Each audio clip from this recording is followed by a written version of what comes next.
Hey everybody, welcome to the Nerd Dungeon. It is your boy Dre, and I am once again at the helm taking control. So yes, it's going to be a little bit different, a little bit interesting. I'm still waiting for the guys to come on. You can probably see me using a dilapidated headset. I actually love this headset. It is one of the first wireless ones I've gotten, and it is super comfortable. So let me add King Bob to this. King Bob, what's up, my dude? How are you, sir? Uh, I know those Mirrorverse, man. We got to talk about this tonight. We're just waiting for Smitty to get online. Let me just throw this the YouTube window on my other monitor. oh my god. Pretty tired. I know that feeling, dude. It's only Monday. That's the worst part. It'll get better. It gets better. Trust me. I know that feeling, dude. It's only Monday. Well, we are gonna talk about everything. So let me see if I got Smitty in here yet. Oh, I need that Sully.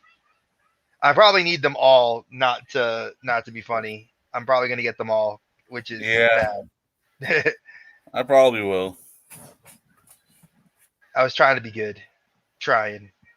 Well, I wasn't by him today, but took Jack to the vet to get his yearly checkup and shots, and that was $200 later. Like that's like my That was best friend. like $258 later. Actually, that's perks of having dogs, like having kids. And my brother does the same thing, man. He's got two dogs that he's gonna be taking care of. So But I did the old man credit. He's 9 years old, and the vet took him to. She was like, "How old is he?" I'm like 9. She's like, "Are you sure?" I'm like, "Yeah, I'm sure. I've had him since he was 3 months old." What's going on, Nadia? Yeah. hey Nadia, what's going The on? boss is away, so we're going on early. Yeah, when the boss is away, Hell we will yeah. play. He. Agent Smitty, I'm gonna where you post at, this to Smitty? Facebook. You always give Gray a hard I time gotta check because about he can being still be late, sitting. and now he's late. I'm It's my fault. backstage waiting for you There to we let go. me in. Is where I am, Oh, Bob. that's his fault. That's his fault. That was my fault. I That's his apologize. fault. I apologize. That's totally my fault. So, like I said, I'm wearing my dilapidated headset, and I do not care because I absolutely love this headset. So, if you guys can see, I put two new posters on the wall right here. Those are Bungle art. We've actually had some of his work. I have stickers from him. Smitty introduced me to him 2 years ago, and I had these in my classroom. And the wife was like, "Hey, could you put these up in the office?" And I was like, "Yes." So my Captain America one's on the wall over here, but I put these two for her on her side of the office. So that's something that I got to do. But before we get even going anywhere, what is happening with everybody? How is my two boys doing? Like, what's going on? See, I was telling you the story about taking Jack to the vet and him costing me almost $300 today. Exactly. But so that's him. See, but what kills me is next month I have to do the same damn thing with the little one. She's gonna be another like $300, and then in November I'm going on my vacation. So I might be going on vacation to Tennessee, but I may just be hanging out at the resort for 7 days. Yeah, I saw that you're doing that. Which I ain't complaining because for the last like 10, 15 years, every trip I've been on has been, all right, you get there and then you run yourself ragged for 7 days and you come home. I'm looking forward.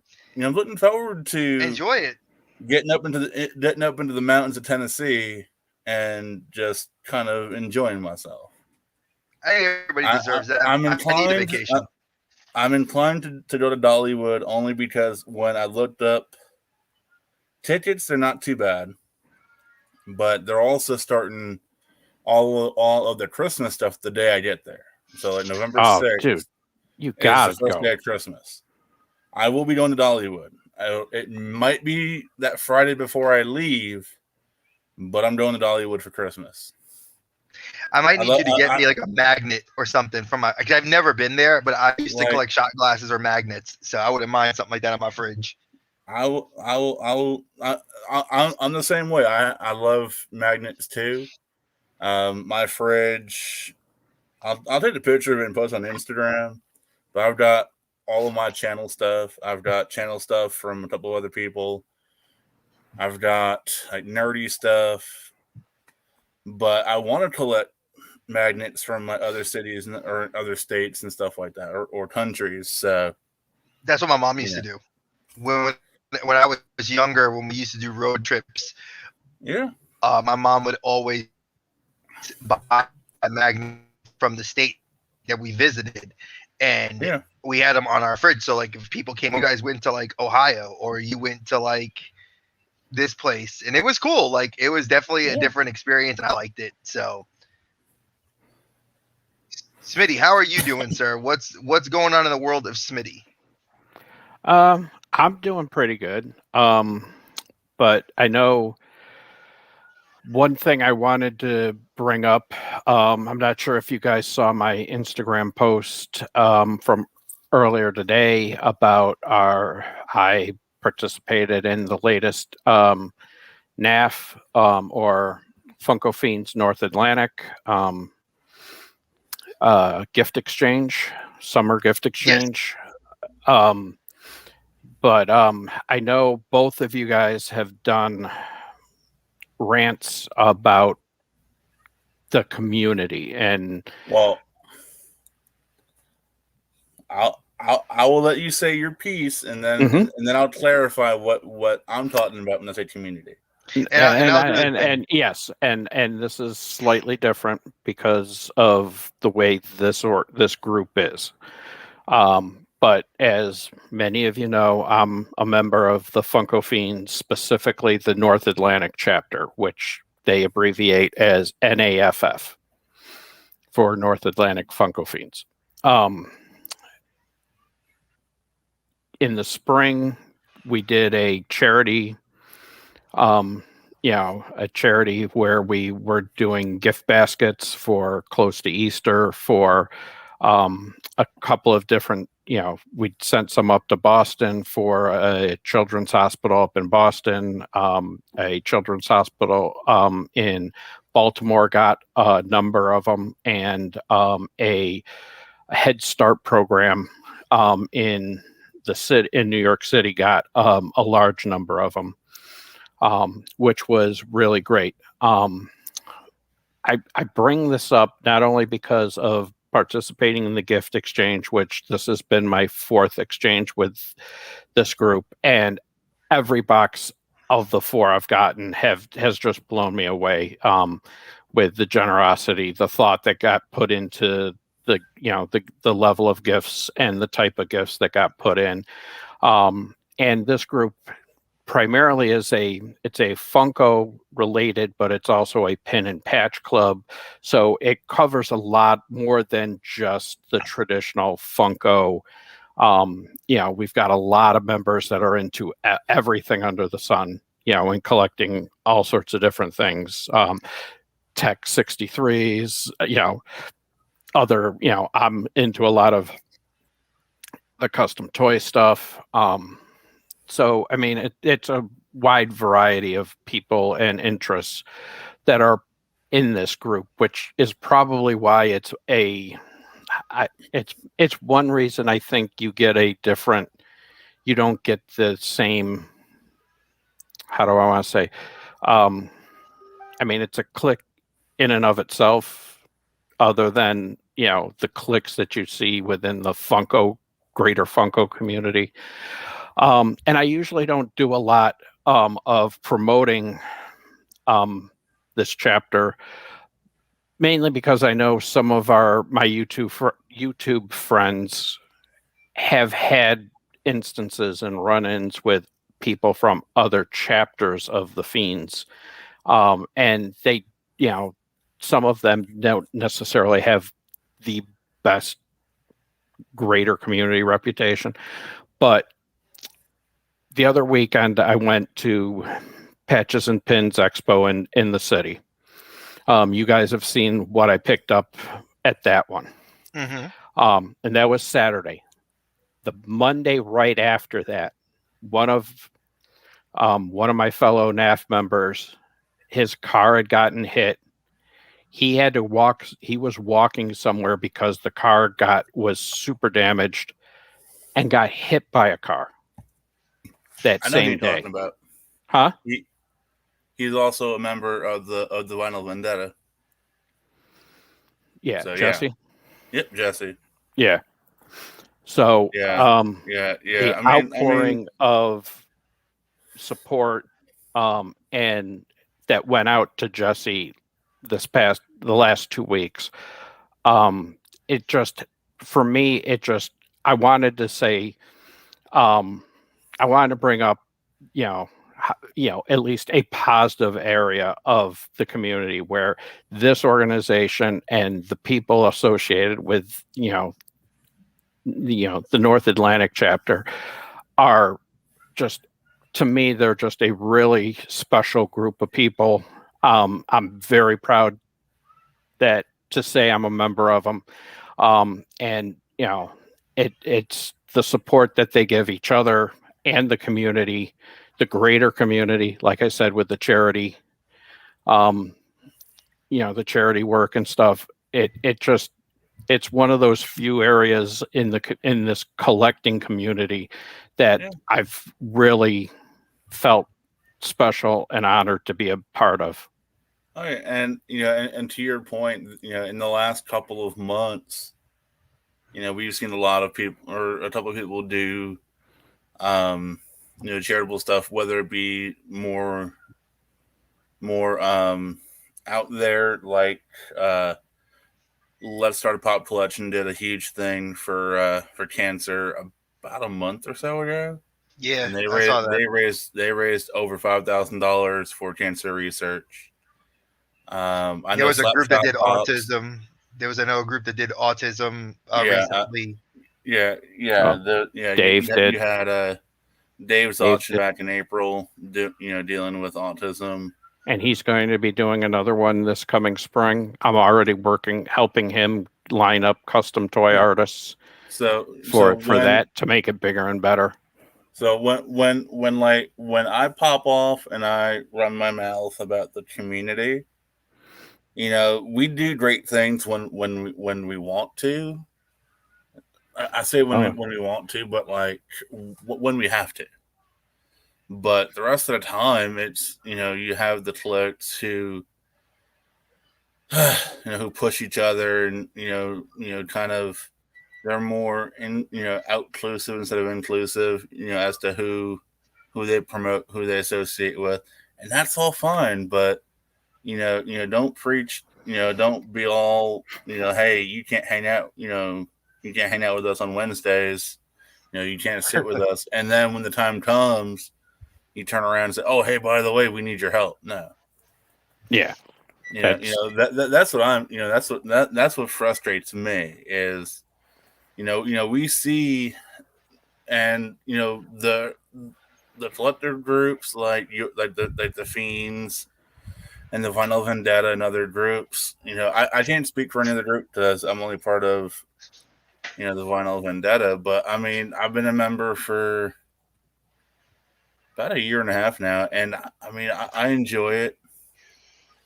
It's a great group of guys, and it seems to be that a lot of the people in my group are a part of other groups too, which is cool. It's a cross section of people that you can talk to, hang out with. You kind of pick people's brains. You kind of get exposed to different things, and it's fun.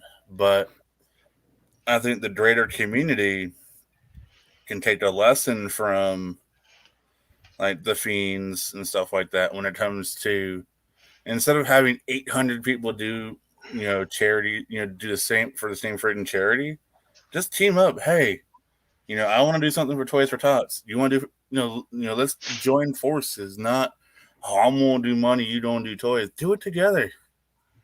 Who's to say that 5-6 channels can't come together and be, hey, we're gonna do something for cancer. We're going to do something for AIDS. We're going to do something for, left-handed baboons in Africa, whatever it is, we can team up. We can Avengers this shit. We don't have to be Batman. And I think that I agree with Bob on 100% with what you're saying, like 110%. And I mean, that's my frustration is, everyone wants to do it for themselves. And it's like, right now, Toys for Tots, it's one person who's collecting toys and one person who's collecting donations, or funds or items to auction off for money. Just come together. Hey, let's do one big, huge thing in this time period. Send your toys. Send your money here, send your toys here, and do it together. Be a collaborative effort. Not hard. And there's no reason why that can't happen, because honestly, I know it was funny because the group that when we were doing our spring charity, Anthony, who's our current chapter president, he told me the group that reached out and donated to our effort was Los Locos Funkaroos out of the West Coast. Yeah. I mean, it wasn't even any of the other chapters. So I mean, yeah, there's no reason why different either chapters or organizations like Final Vendetta and NAF can't team up and do something good for the greater community. I mean, and that's the kind of stuff, like I said, that I mean made me very proud to be a member of NAF more than necessarily the Fiends by itself. It's the chapter that I'm proud of.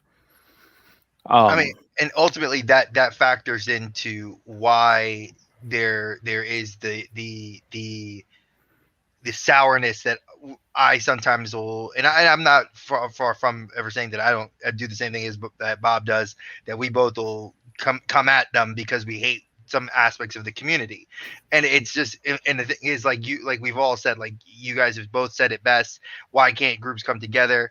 I mean, we can go down the litany of reasons why they don't, but the ones that do decide to come together, the ones that sit and try and actually put some things together, there are aspects of the community that are good, and there are aspects of the community that are bad, but that's like every aspect of every community. They're just like that. I mean, I've tried to do things here in Charlotte for the collecting community and I've gotten shut down. Does it mean I stop? No, it just means I got to refigure out a way to make it work.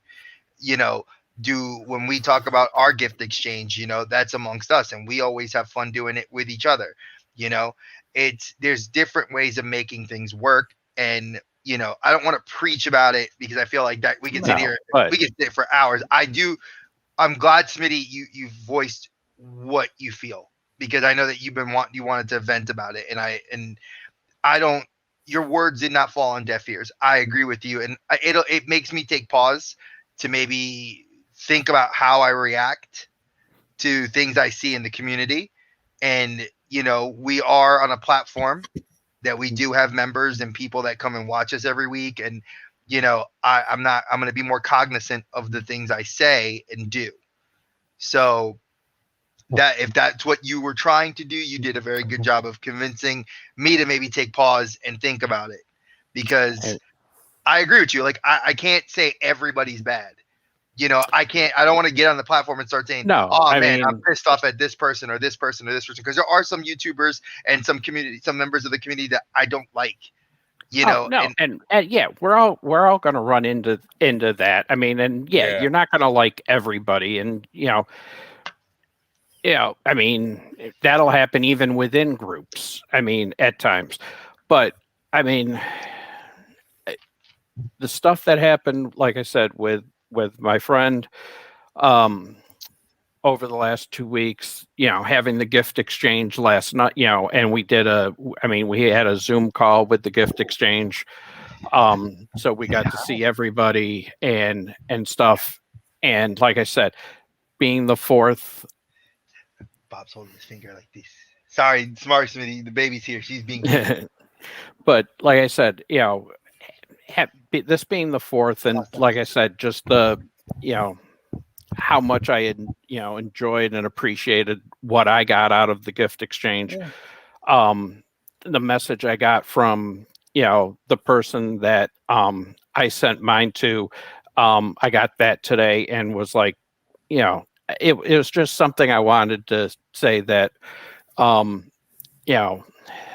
with everything that's been going on, especially over the last 18 months, with COVID and everything, this group still found ways to try to build something positive. And for that, I'm grateful and I'm very proud to be a member of and a part of that. And one thing I will kind of like attach my little train to with that is that JC, I know JC, people are wondering, JC's okay, he's alive, he's not anything bad. He's actually driving back home and he messaged us to see who was going to take over. And I felt like, hey, I did it last time, I'll just do it again. So, don't worry about him. He'll be back. Yeah, he was just following around Roman Reigns for 2 weeks. Exactly. He's just running around. He's trying to be, I'm part of the bloodline. Acknowledge me. But we were he's trying to acknowledge Roman in person. But here, you want to see what Papi? Nope. She's trying to cry while I'm trying to get my dinner. Hey, you don't want to see what Papa? It's okay. Just for a second. Say hi to the boy. Look, you can say hi. Hey. Go put her in her seat. She doesn't want to go in her seat. So I was giving her to you. She was doing the same Let her thing. walk around with you. You can't cut pizza and let her walk All around right. at the same time. I'm sorry. It's okay. Aww. Don't be mad. Look. You want? What is it? You want Ursula? No. You want Hello Kitty? Where's my Hello Kitty? I have a Hello Kitty that she loves. Mm. You don't like Hello Kitty, All Might? You don't want to Right hold now. her? She's like, no, I'm gonna ugly cry. No, but at the same time, yeah. It's like I want mommy, but spot just in case. Oh, it's right here on my desk. But yeah, like I think that when JC started the Nerd Dungeon, we all, he got me to want to actually do videos again. And he got Bob. Bob and I, were in kind of YouTube limbo. We were like, screw this. We don't really want to do anything. The community sucks. That was our original kind of. I was getting ready to leave, and JC's like, "Hey, you want to start?" I'm like, "Whatever." I know he dragged us in, and I mean, apropos that it's the dungeon, so we couldn't escape. He kind of dragged us in, and it was like, "Oh, well, we're gonna take Smitty with us. Like, we're gonna grab you too, and you're coming with us."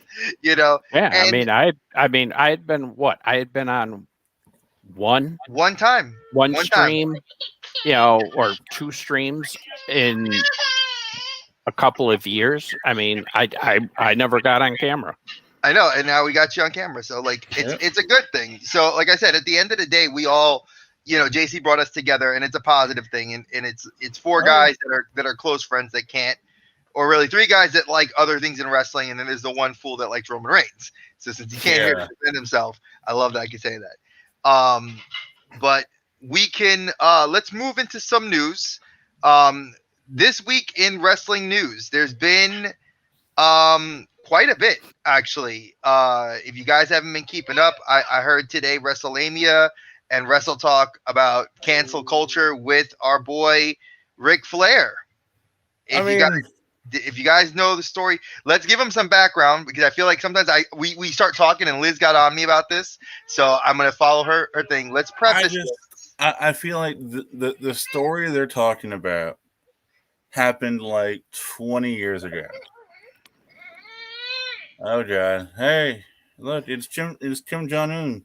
Yeah, Gojin Raka. Kim All right. Jong-un. All right, listen, dude. I read moon runes, but I can't read your. It's got Deutsch, and we're gonna Konnichiwa. Yes. Hello. Konnichiwa, which means Oh, he was writing Chinese and Japanese. Okay, well, it didn't come up that way. All right, Kim Jong-un. All right. Before we actually get into that, let's preface this. The Dark Side of the Ring, it just happened. It just started its new season 3, and it opened up with what they called the Flight from Hell, which is tied to WWE, and several wrestlers on the flight doing drugs, drinking, acting a hot fool for about 14 hours, leaving London, flying back to the States. There's been several miscommunications into what actually happened with the story. From what I heard originally, Vince McMahon, well, from what the story says, Vince McMahon was on the flight with Linda. They were not. There was Ric Flair exposed himself to a flight attendant, kind of trapping her in the back. There's a whole lot of stuff that I want to hear what you guys say, Bob. But let me preface this so we can actually get to hearing that, because Tommy Dreamer got suspended from Impact Wrestling because they feel that he supported Ric Flair and Ric Flair basically had his Car Shield commercials pulled, and he's losing revenue from that. WWE pulled him from the opening of Raw, or the opening of most of their shows, which is like the Woo, and took off one of the episodes they had on Peacock. So this has been interesting. It's been a very big aspect of the news the last 5-6 days. So Bob, please let me hear what you guys say. Let's not pretend like this happened last week. No, it's 2001. Fresh. Let's not pretend that this happened 2 Mondays ago or 3 Mondays ago. It was 20 years ago. This 20 years ago. All the word had gotten out. Everyone had been dealt with. Now all of a sudden you want to come for it? Well, because it was on a Dark Side of the Ring supposedly they said that like the people on the show were doing a lot of things just to kind of have ratings, and like now Shawn Michaels is in there like talking about what he did with Marty Jannetty and that he's up for like allegations, and I'm like, well, isn't the statute of limitations in certain states like upwards of 15 years? I mean, if this was all these 20-25 years ago and you're trying to recall this, you can't really necessarily bring that back and file charges. I don't necessarily know if they can or they can't. I do know that like Brock Lesnar did some stuff that was really messed up, and I mean,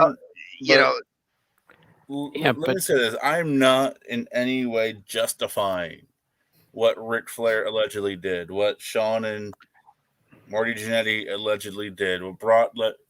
My only thing is that a lot of this has been public knowledge. Oh, of course. So, and there were people that were fired.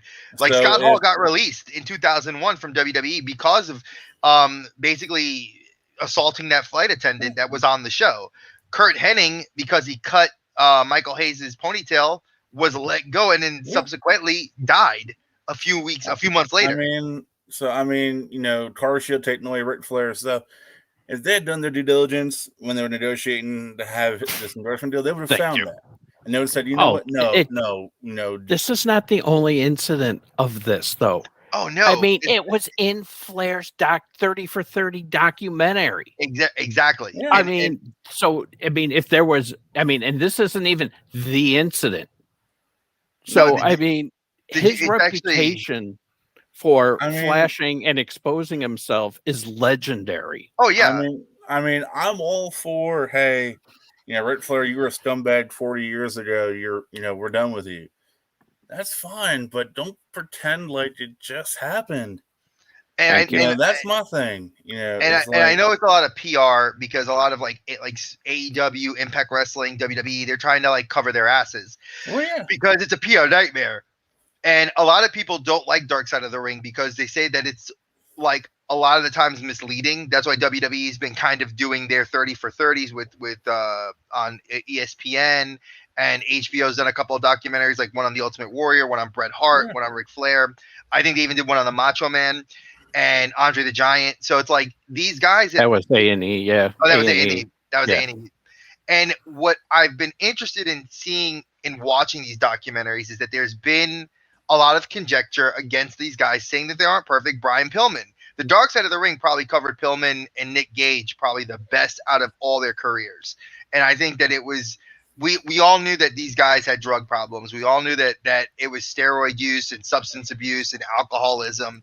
It was part of what the culture was in the 80s and 90s wrestling.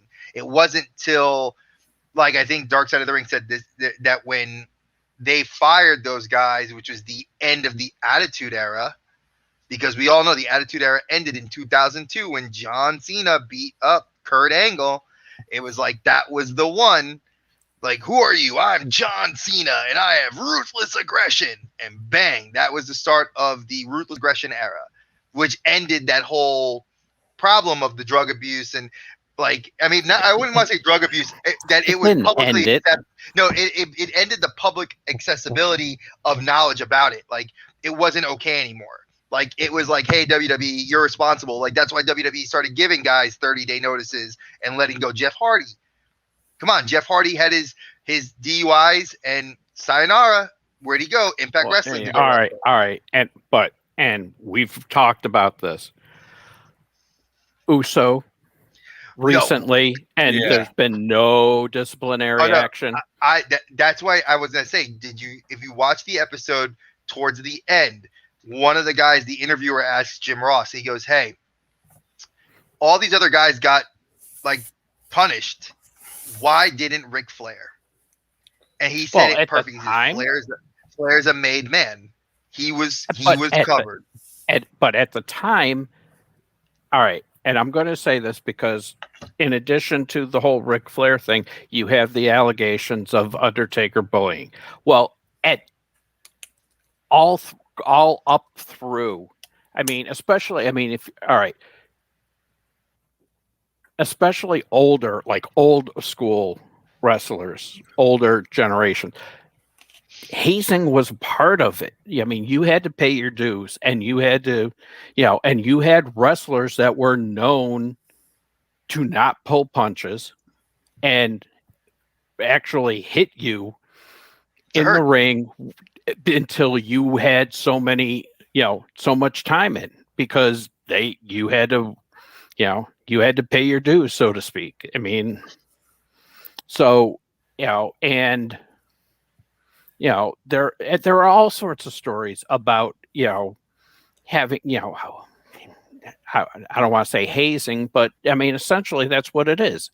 I mean, quite honestly, if you really want to split hairs, you can cancel culture from 94 to 2002. Yep. You can just cut those almost 20 years out. Yeah, I mean, honestly, you really could, because everything that people are complaining about now happened in those years.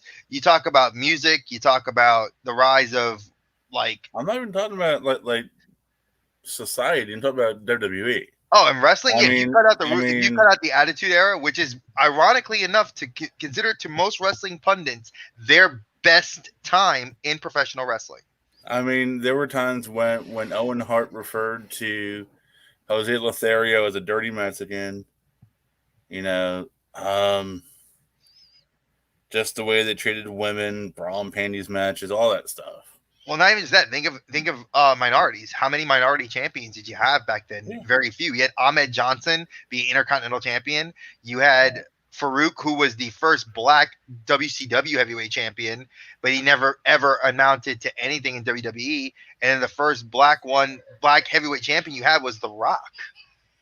It wasn't Rocky Johnson, his dad. It wasn't Tony Atlas. It wasn't JYD. It wasn't Coco Beware. It wasn't like any number of other African-American superstars. It was this. So we could cancel culture all the way back to then. And I agree. I think that if you were to look at that time in wrestling, it wasn't just WWE. It was WCW. Yeah. It was ECW. Yeah. It was the only place you could say that it wasn't a thing was All Japan Pro Wrestling. Yeah. And New Japan. I mean, because they weren't considered a factor because of what was happening in the mainstream of what we call wrestling in the United States. Now, obviously, we have more of a problem because, like you said, Jey Uso, Why are you not suffering any sort of consequences? Your brother, or your cousin, is a freaking made man. He's untouchable. He's the John Cena of this era. You cannot do anything to Roman Reigns. His cousin is still wrestling there, and she hurts people. She's hurt 10 women that have complained, and she should be let go. She cannot wrestle. Nia Jax, she's still there. You let go of Ruby Riott. You let go of Lana. Lana was actually trying to wrestle and learning to hone her craft. And she took bumps that hurt her, where she went home with bruises that she showed on Instagram. And Rusev's like, or Miro was looking at her like, well, why are you taking these bumps? They let me go. Why don't you just leave? And then they let her go.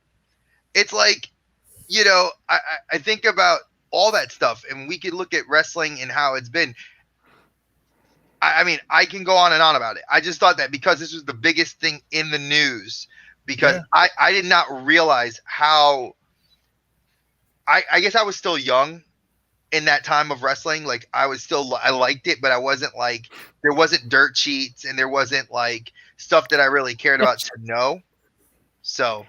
And that's part of it too, is you've got once again, this is the whole social media age, and so everything is under the microscope. I mean, you can say that about politicians, you can say it about company execs, you can say that about celebrities, you can say that about wrestlers. Everything is so wide open, and everything is so public now that, back then you didn't hear any of this about any of those unless it was like a huge, something super serious happened that caused the media to get drawn to the story. So 100%. But I agree totally with Bob, because to bring up something from 20 years ago and act like it's brand new allegation or brand new, like you didn't know about this. I'm like, with my limited wrestling knowledge, I knew about Flair's history and his reputation. If I know about it, please. Oh, partial. Exactly. Don't act surprised and play this. Yeah. Oh, we didn't know. Well, if you didn't, I mean, and it's they keep saying it's a man's business. I mean, now it's obviously, and I would say the last 5 years, women's wrestling has definitely stepped up. And Tessa Blanchard was in the news. What was it, 2-3 years ago when she got let go of it? It was 2 years ago when she got let go from Impact Wrestling because she was bullying and racist to everything that occurred that was going on in Impact Wrestling, and was like bullying women and like look at her now. You blacklisted yourself. AEW doesn't want you. WWE won't touch you. NXT won't touch you. Impact won't touch you. You wrestle where your husband wrestles in Mexico. New Japan won't even touch you. That's bad. When the biggest companies in the world are looking at you and you're like, exactly, no thanks. Exactly. I mean, and Tessa Blanchard is a good. I mean, imagine if she was in AEW. She is a good wrestler. She fought men. You haven't seen that since China, since Candice LeRae left the Indies, Johnny Gargano's wife. If you actually watch her, she is good. Sad that she got blacklisted, but that's what happens, All right, now the condensed version. About 20 years ago, there was a flight back from London. A whole bunch of weird crap happened. People got fired for it. And now people are coming back attacking Ric Flair and Tommy Dreamer and WWE. A lot of people are coming back and making accusations about wrestlers past and present, and that's kind of the issue right now. But we're kind of over it. Like I think we've like beaten that dead horse. I'm not gonna like Jim Ross said. If I have to talk about this, effing thing again, if I don't have to ever talk about it, I'm good. So I was like, you know what, I'm good too.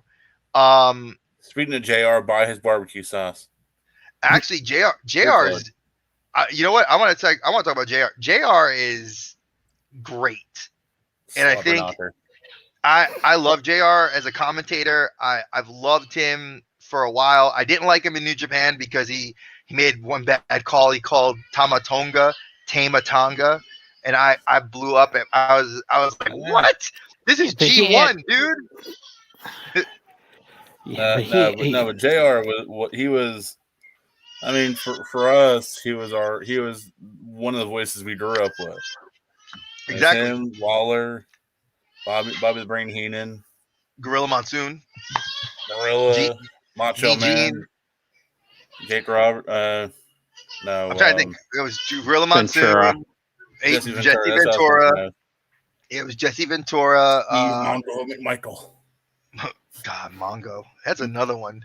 Eric Bischoff. It's like Eric Bischoff, Paul Lee, as in Paul Heyman. All right.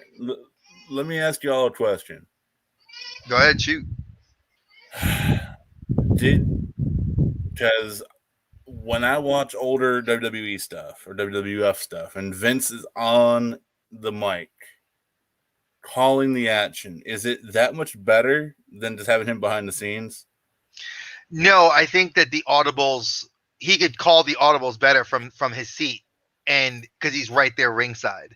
But I don't like commentary of it. You know when it was him and Lawler, and then him and Ventura. It was him and Ventura, him and Heenan, him and JR. Him and Lawler. It was him and Lawler too for a while, or him, Lawler, and Ross.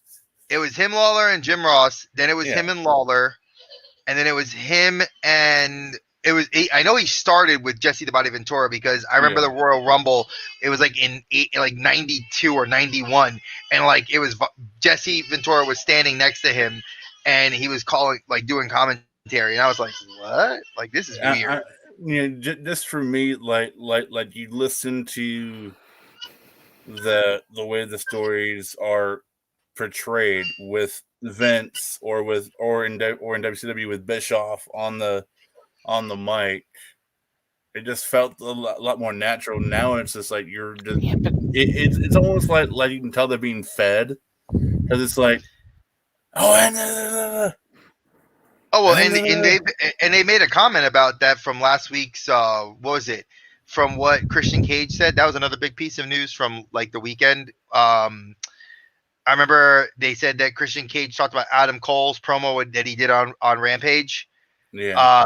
Where he said, "Hey, your boy, the Young Bucks saved you from developmental hell," and that everybody's like, "Oh, like he went there." And then supposedly, Coachman, Byron Saxton made a comment about them, like undercutting like AEW, and it was like it blew up on social media, kind of like Christian got like a slap on the wrist for like saying that. But the thing is, there's always ribbing between companies. It didn't exist. It existed in a different form in WWE and in WCW, and it exists.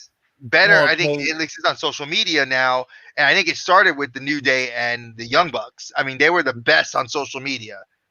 Yeah, but I mean, back in the day, WCW was very overt with their trying to troll WWF with the whole Oklahoma thing and stuff like that. It's like you knew they were talking about Jim Ross. I mean, oh yeah.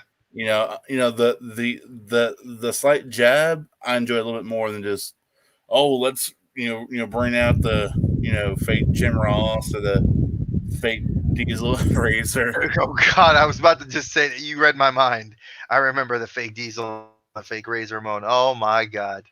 But I mean, I would love to see a fake Daniel Bryan and a fake CM Punk right about now.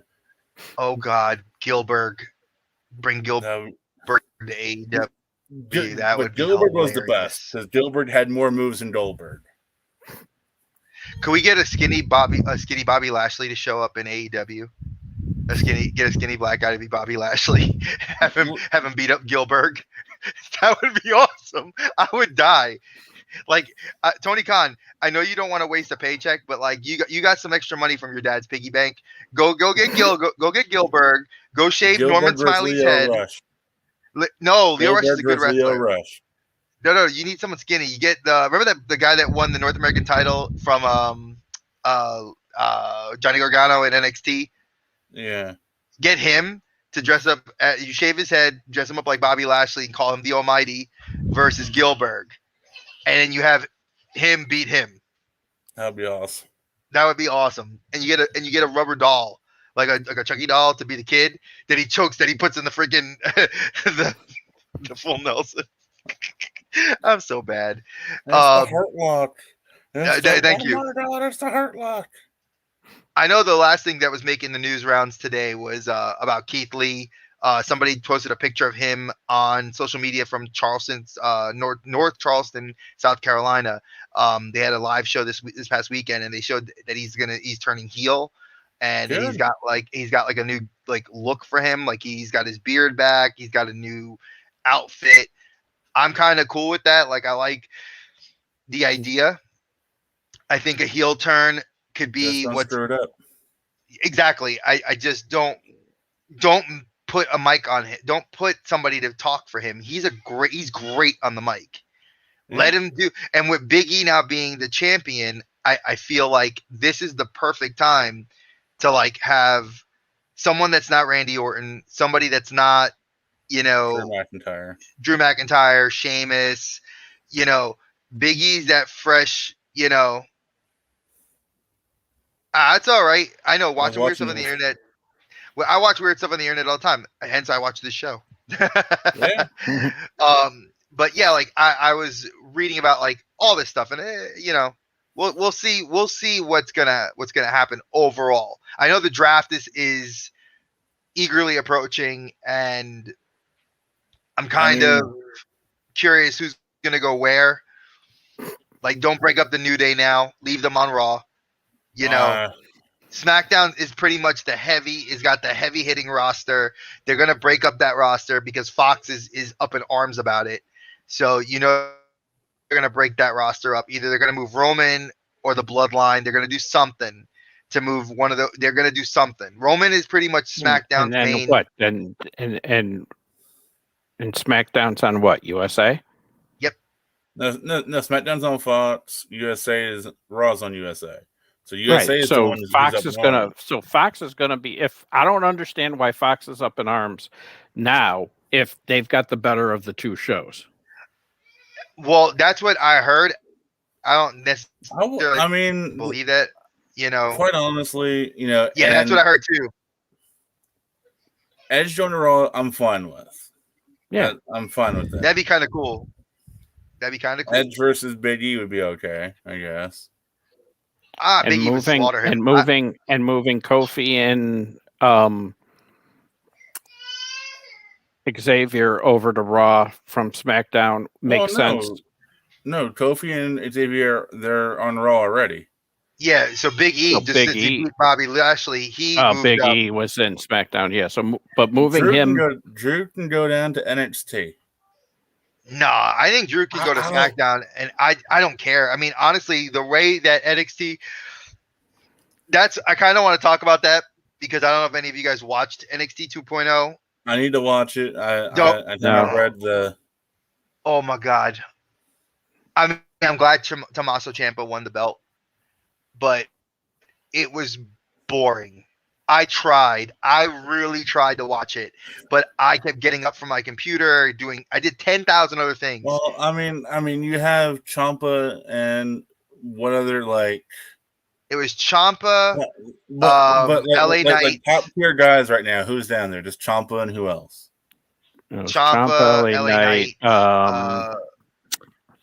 Kyle O'Reilly, and then Vaughn. Thank you. That O'Reilly is who I was thinking of. Yeah, and he's actually Rich Steiner's son. No, Matt Bloom's the guy that was in the heavyweight title match was Matt Bloom's son. Okay. The one that opened against LA Knight, that was Rick Steiner's son, but they couldn't say that it was Rick Steiner's son. So, and he did actually really good. I was actually impressed with him. That Von Kurgan Kruller, whatever the fuck his name was. He looks. Dude, he looks like a Cro-Magnon man. He got like the freaking bridge across his eyes. Like he looks like Smash. I was like, Jesus, what are you doing? The tag teams made no sense. I was like, Kushida comes out and they made him sound like he doesn't speak English well. And I know he actually does because I've spoken to him in English and in Japanese. He speaks English perfectly. But he was like, you shut up. You shut up. You shut I wrestle Well- you. I was like, well- come on, dude. He speaks fine. Like what's his face? Like That's what you're gonna Nakamura. get though with Vince and Pritchard. That's what you're going to get. You don't get It was so aggravating. The Asian guy sounding like the stereotypical Asian guy. You don't get the no. That's the old recipe. It doesn't that's work. all tie. That's I all mean, tie. look, But No, that's the tried. That's the Vince recipe. I know, and he's gonna realize it sucks. Yeah. I mean, I feel for Triple H because I know he had that heart surgery, and he's out for a while. NXT broke his heart, literally. I mean, literally, he had like he had like a congenital heart birth defect that affected his.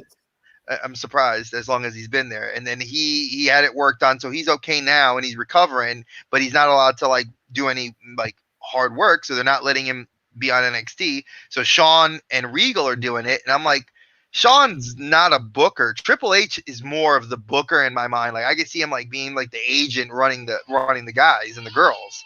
And Regal has been there long enough that I think he could do a fine job. But it's like Shawn, like just I know as you're just Kevin doing. Nash isn't doing the booking because you know what's going to happen. He don't come out next week. He's going to stick Tommaso Ciampa. Waltman's going to come in. Waltman will come in and beat him for the belt. Pull my asshole. Exactly. It's so God. But I won't lie and say that I did not like the ending to the show, like Chomp the wedding. Like I felt like that wedding was 20 minutes of just like hell. I was like, really? Do we really need 20 minutes of this? Hell, though. It's aggravating. It's aggravating to me. Like this is not what I was intended to do or watch or be a part of for an hour, 2 hours of a wrestling show. I would have rather watched. Expected 2.0. It's worse than the original. I know it's worse than the original. I was just mindful and hopeful. That's honestly. I mean, I don't know if anybody else saw it. Liz, did you actually? I know you are my other wrestling aficionado. Did you actually? I assume you watched it already, because I haven't seen you comment yet. But I know I have feelings negative about it, and you know, I do have an AEW T-shirt sitting on the back over there, and my hat's in my car because I would have worn it today because I'm 100% behind AEW. I'm gonna that's where I'm gonna attach it to. I think they're good. Yeah, their roster's bloated. They do have 4 shows, but I think they're doing better with their talent, and they've given talent off to like be with their families and do things right. It was like the NXT that was under Triple H. You know, I just that's right. How I feel. You know, I think it was doing really well, and that's where I'm going to leave it at. Like, I don't know how anybody else feels about it. Like, I know how you guys feel when you watch it. You'll probably have a better, sense of how you feel. I'm getting to the point with WWE that I feel like I'm that like bratty kid who's playing Monopoly and getting ready to lose. So I'm just gonna like roll one more time, and if I don't get what I want, I'm just gonna take the board and flip it over. That's what I feel like Vince did with NXT. You know, he saw AEW climbing up on him, so he just said, "You know what? Forget this shit. We're gonna start over." That's some good and getting shit rid of right good there. talent too. Like they've lost so much good talent, and you know, and the thing is they want to argue about, you know, what it's funny. Like you if you see the interviews that are being said by like Vince, not by Vince, but by like Daniel Bryan and Adam Cole and all of them, they're saying like it's not like they weren't mad at, like they have no ill will towards Vince. It's just they didn't like where their push was, and I think that's fine because I mean, Daniel Bryan, you lost to Roman Reigns and you were off television for the last 2 months of your contract. So you made money sitting at home with your kids and your wife. Yeah. I mean, that's cool. He didn't want to be home though with but he didn't want to be home. Honest here. He wanted to wrestle. He wants to do, and then you see him come into AEW. If you watch Being the Elite, which was awesome this week, you see Adam Cole backstage before he goes out to go fight Frankie Kazarian on Rampage, I saw that. and that look on his face of sheer excitement, being in the gorilla position to like be ready to go. I was like, that's the love he talked about. That's who's ready for story time with Adam Cole, baby. Yeah. I'm 100% behind him with that. Like, keep it going. Yeah, your friend saved you from developmental hell. Thank you.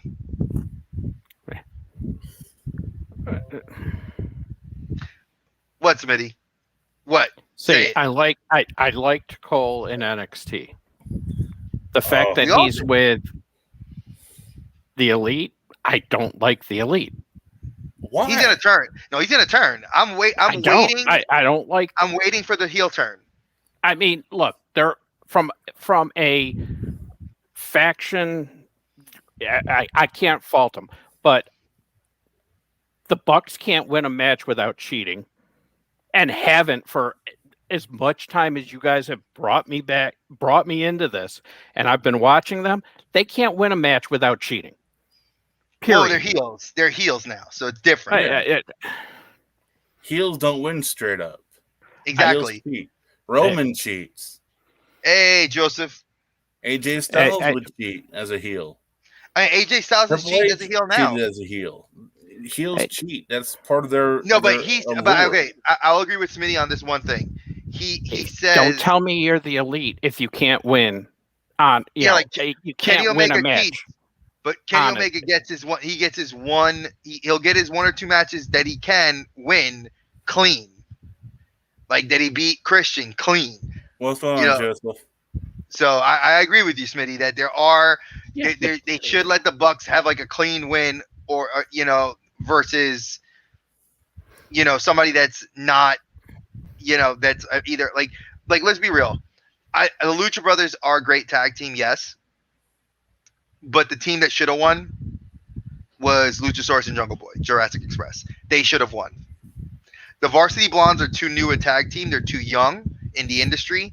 And even though I feel like Luchasaurus and Jungle Boy are still very young as a team, I mean, Jurassic Express, I mean, just Luchasaurus by himself. I saw him wrestle in the Indies. And I saw him, like, in NXT developmental. And I seen him grow. And like, I was like, why are they not – they're so over with the fans. I mean, not saying the Lucha Brothers aren't, but let's be realistic. I think that they could have put on that style of match that All Out had that was considered match of the year contender? I don't think Jurassic Express could have put that match on.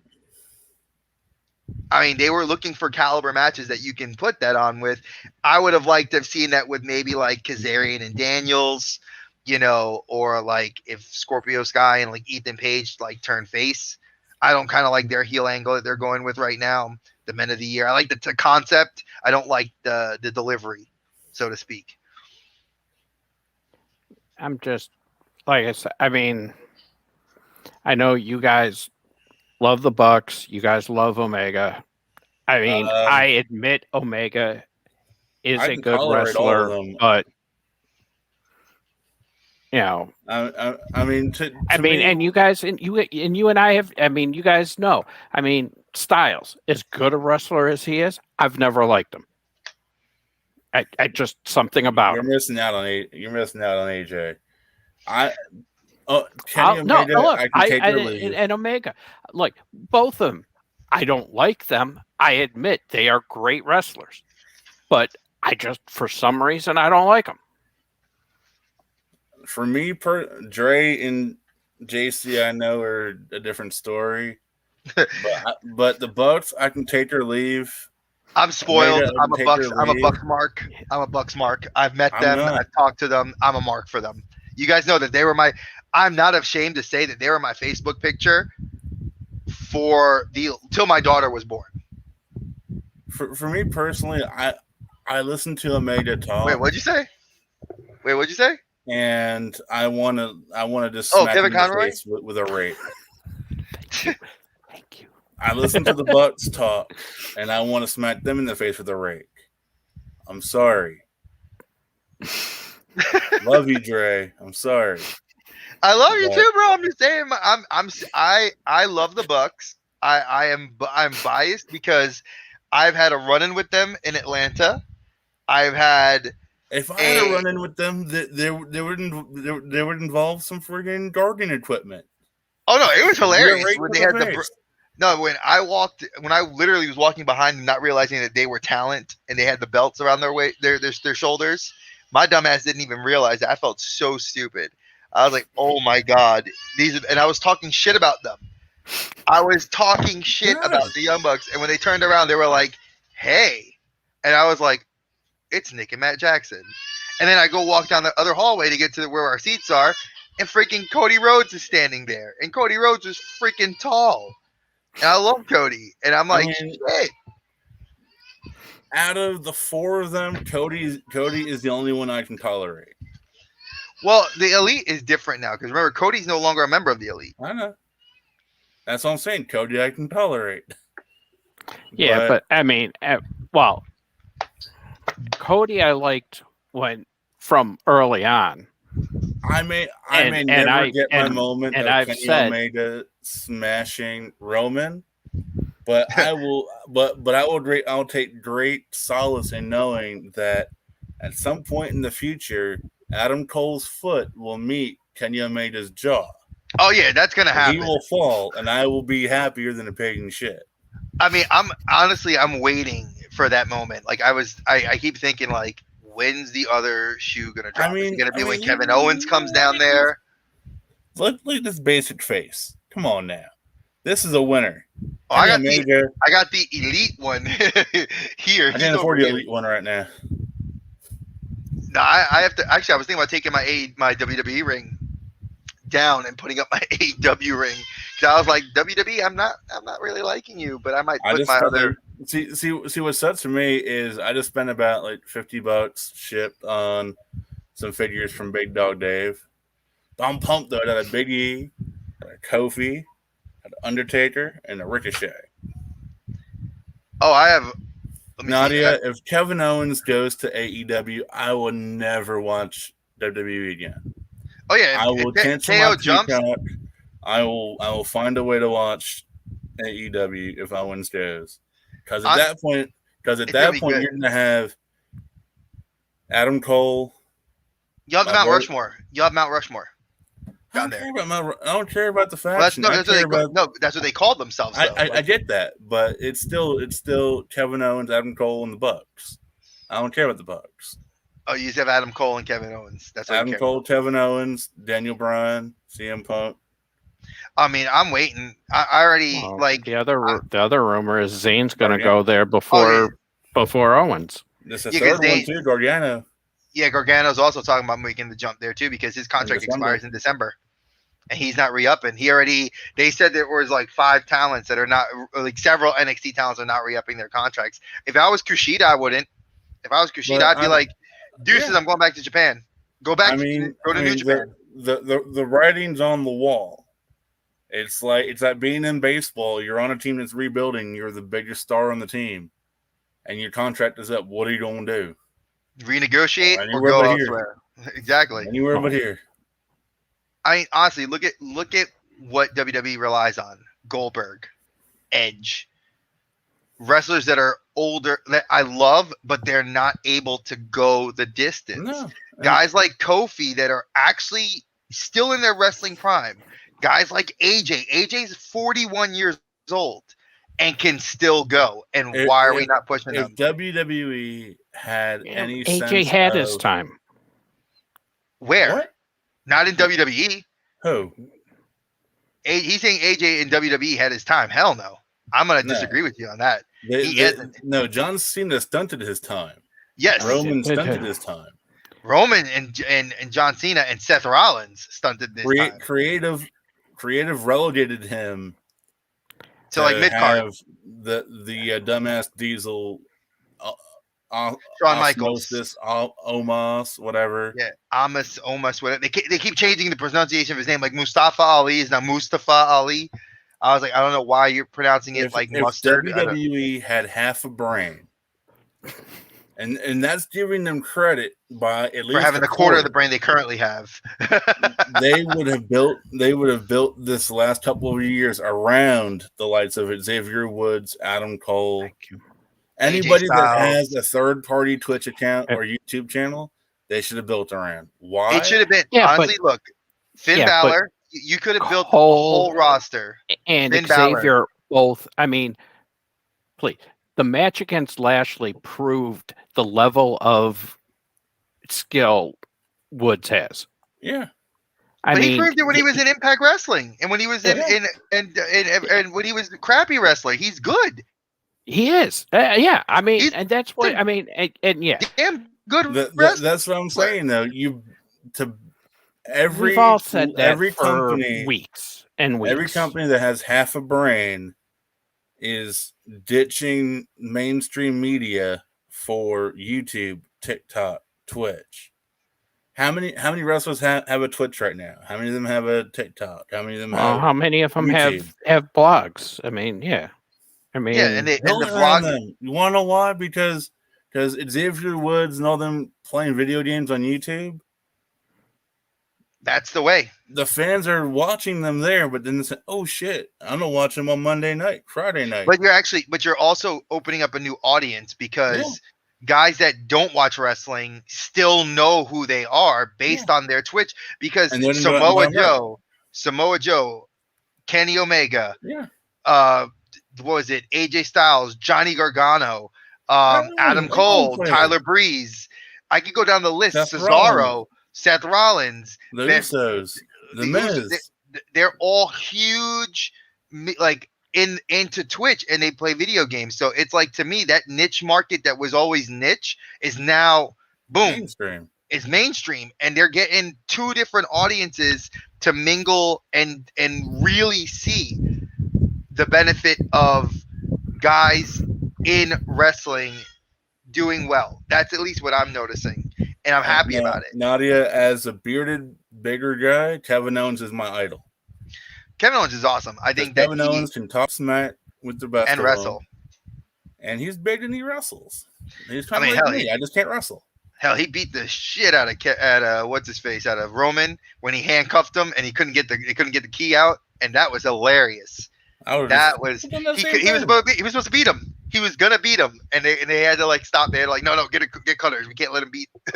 Yes, you can let him beat the guy that ends careers, because that was Cena. It was funny. First, it was a long time ago. It was Hogan, then it was Undertaker, then it was Cena and Orton, because they were both at the same time. If it was because Ken Kennedy, Mr. Anderson, broke his collarbone, and where'd he go? Right to Impact Wrestling, to the Indies, because Daddy, they hurt me. Daddy, tell Vince that they hurt me. You're fired. Yep. Blacklisted.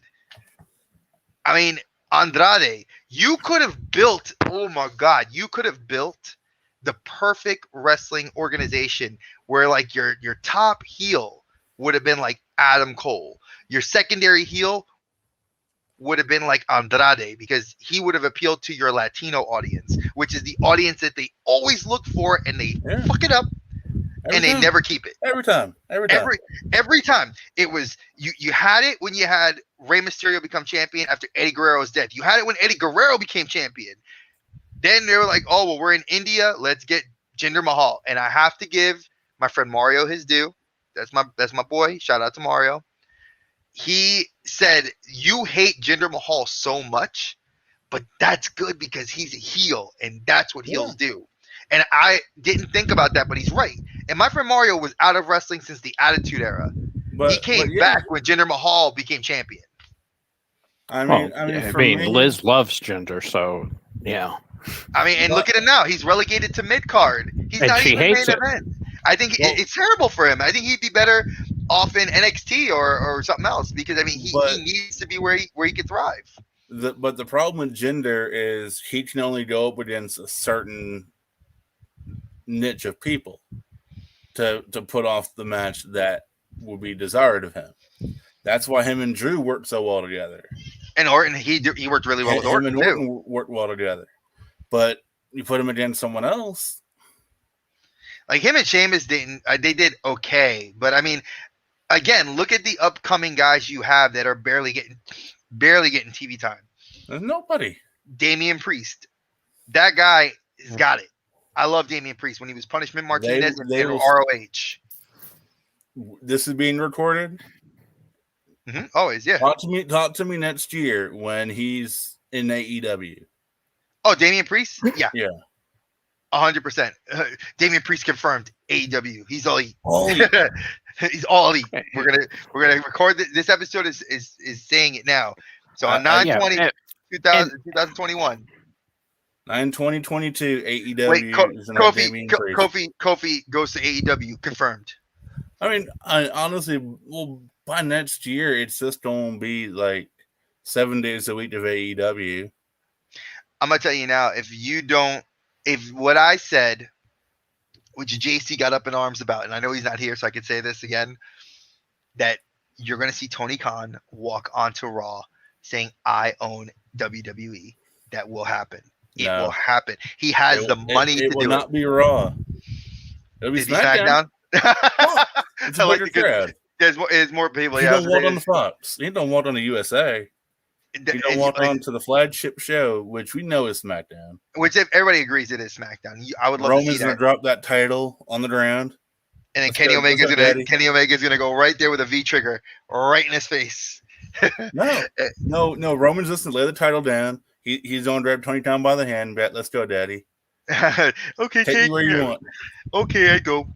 Yeah. I honestly, I mean, I don't. JC's mad at me for saying that, and I understand why, but at the same time, reality is it's there. It's the writings on the wall. But you think about it, WCW had a good long run. On TV not so much, but as a company they ran from 92 to 2001. Who? WCW. WCW ran way before that. Way before that. You know, I mean, they still had a good 20-25 year run. Let's say they were up until 2001 or 2000, like 2000 going into 2001. Yeah. When they did, they still had a good 20 some odd year run. WWE is pushing what 30 or no, they're pushing about because Raw started. You figure Raw. I was on TV time, not like.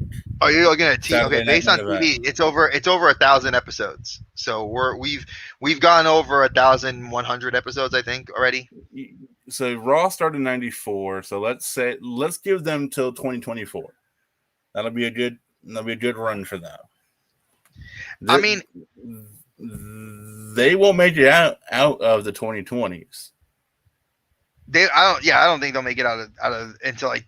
I don't think the next decade of wrestling will be them. I think it'll be AEW, and I think it'll be the forbidden door into his 60s.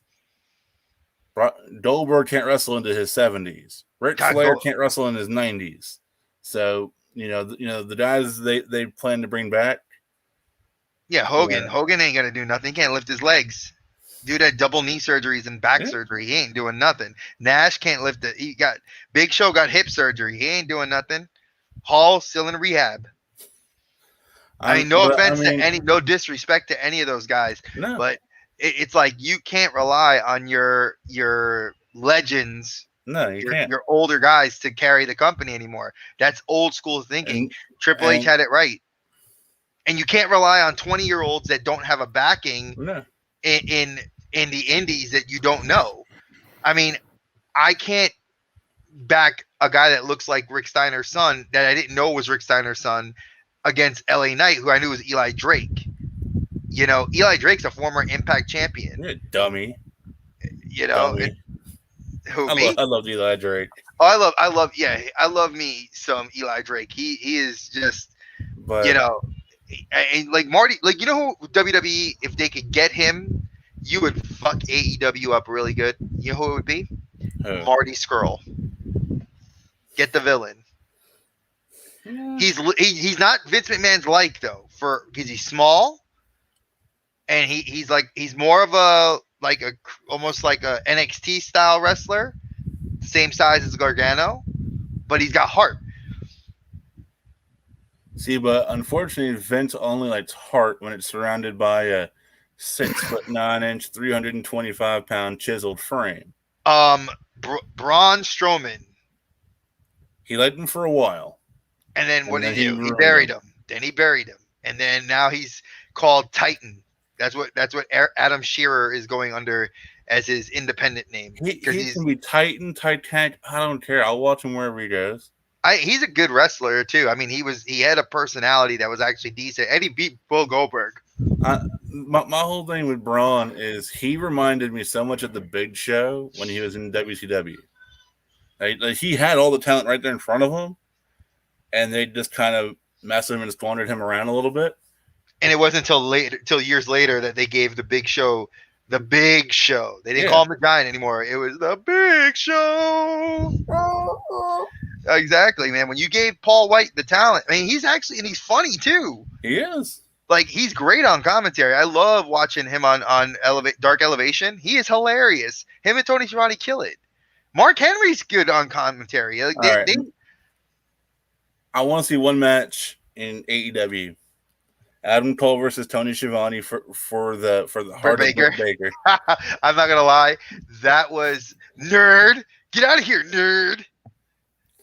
And I love Omega's face at Matt Jackson. Like you see like Matt Jackson like look at Tony. He's like, look, I'm sorry. I know he's going. Just get out of the ring, dude. Just get out the ring, dude. Just like let's go. Kenny Omega's like, shoo, come on, let's go. We gotta get the segment going. Brian Danielson's coming. Come on, let's go. And I'm just like, and Britt Baker, I love her to death. I mean, my heart goes for Shida. We all know I love Hikaru Shida, but Britt Baker. I like it. I like the attitude. Ruby Soho, I don't think she's going to be – I think they're going to make her lose. She's going to lose on Wednesday. Like, I think Britt Baker is going to lose the title to her. I would love to see her lose. But I don't want them to do what they did to Shida, though. Like, where Shida got her hair cut and, like, went to Elevation and now is, like, undefeated on a – like, like Anna Jay comes back. And they have her in a program with the Bunny. Ty Conti is like kind of straddling that fence to like be in the Dark Order, but not be in the Dark Order. The Dark Order is hovering in. Well, I shouldn't have sent you those Instagram pictures, or maybe I should have. I don't know. But I do recall. What was it? I know that this Wednesday. We're supposed to see Bray Wyatt show up. That's what they've already said. And he's not wrestling because he can't wrestle till the 22nd of October. Can he even show up? Yes. You can. Andrade showed up on AEW, but he didn't wrestle. He talked. You cannot wrestle till you're known. Clause. Yes, but showing up, isn't that profiting and essentially competing because you're on air? No, because they actually it's written in the contract. Because I actually had that same question. I had to like Google it and look it up, and several people online have said like lawyers have gone online and said this, that the non-compete clause means they cannot wrestle unless it clearly states like guys like talent like Becky Lynch. Seth Rollins, Roman Reigns, John Cena, where they cannot go to another company during that 90-day no-compete clause, meaning they can't wrestle or show up because they know that they would benefit them. Why isn't – I don't know. Never mind. No, why isn't that the standard? I mean – because Vince McMahon – looks at guys that are just a waste. Like think about what was it? Everrise, the tag team that Everrise is now 2.0, that are actually killing it in AEW. Like Everrise was a shit team in NXT that nobody ever cared about. They were wrestling between main event and NXT. They leave. They had their 30-day no compete clause. They showed up on AEW before their 30 days was up, and they were in the crowd and they were riling people up. And I was like, this is good. So they can show up. Yeah. You just can't wrestle. Yep. That's what. Yeah, you can't fight. Basically, you can't do anything. You can just show up, talk, and like I know Bray Wyatt, if he does show up, which is going to be freaking awesome because it's going to be in Rochester, which is Brody Lee. Wednesday. I think it was not Wednesday. Wednesday's Arthur Ashe. So it's Friday. It's Friday then. He's gonna show. They're gonna show up in Rochester, and that's gonna be the debut of. Sure, when I'm not there. Yeah. Exactly. When you're not there. See, when you're not there. Trust me. Why didn't CM Punk come the day I was in Charlotte when Fight for the Fallen happened? I did get to see Darby Allen, which is awesome. Yeah, but I don't know. I mean, I get part of it. I mean, you've got so much stuff already booked for Arthur Ashe. Dude, they have like 10 matches for they said it's 4 hours. Basically, they said it's a pay-per-view. This week is a pay-per-view. They're treating it exactly like a pay-per-view, which I thought was a great way to look at it. And from everything I heard, the Newark show was a great, I mean, for fans and stuff. I mean, it was a long show too. Yeah, because they filmed it's every show is long because they filmed Dark afterwards and Dark Elevation. So like, I was there. We got there at 7, and I remember Meredith and I were texting each other. And I was like, babe, I'm not. She's like, are you leaving yet? I'm like, no. I'm like, they're still taping Dark. Then they're like, I was like, oh wait, they're doing Dark Elevation. I was like, oh crap, it's like 11:30. Are you leaving yet? No, there's still a couple more matches left. And then it was like, bam, okay, we're leaving. And it was like midnight. And that seems to be like when everybody leaves the shows is about midnight because they try to film like as much as they can, which is cool because they even tell you don't leave because you stay there for the Dark Elevation. I actually had that happen one time. We went to see Nitro out in Long Island, and they were like, this is a special like 4-hour because they taped or they did the 3-hour. No, they did the 3-hour Nitro. Then they filmed some hour-long thing for Tuesday night. It wasn't Thunder. It was some kind of like special. Oh wow! No, it was just a special like whatever. So that was like 4 hours. That was pretty fun. You saw Hogan in the during his NWO when he announced his candidacy for president. Oh God!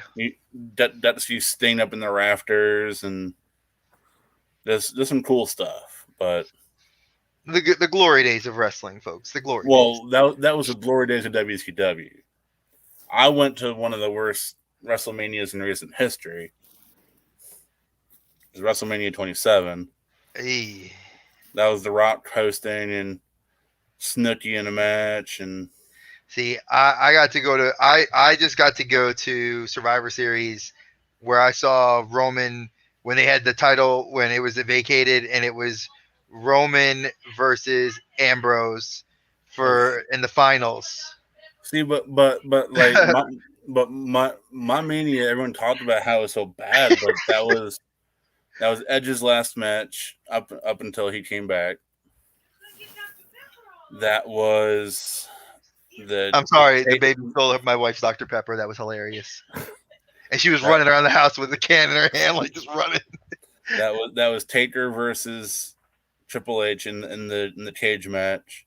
Oh, that was a good match. That's when you had Cole versus Cole versus JR and Austin came out.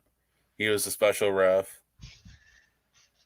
I mean, it was a fun Mania. It just wasn't, that match between Cena and Miz is horrible. Oh God. Let's not. Yeah, the one that's where Miz had his first Mania main event and then he lost. Well, no. He won he beat Cena because The Rock interfered. That's when they set up. That's right. It's Cena versus yeah. So I mean, it was a cool Mania. It was just, that go home match was just a turd.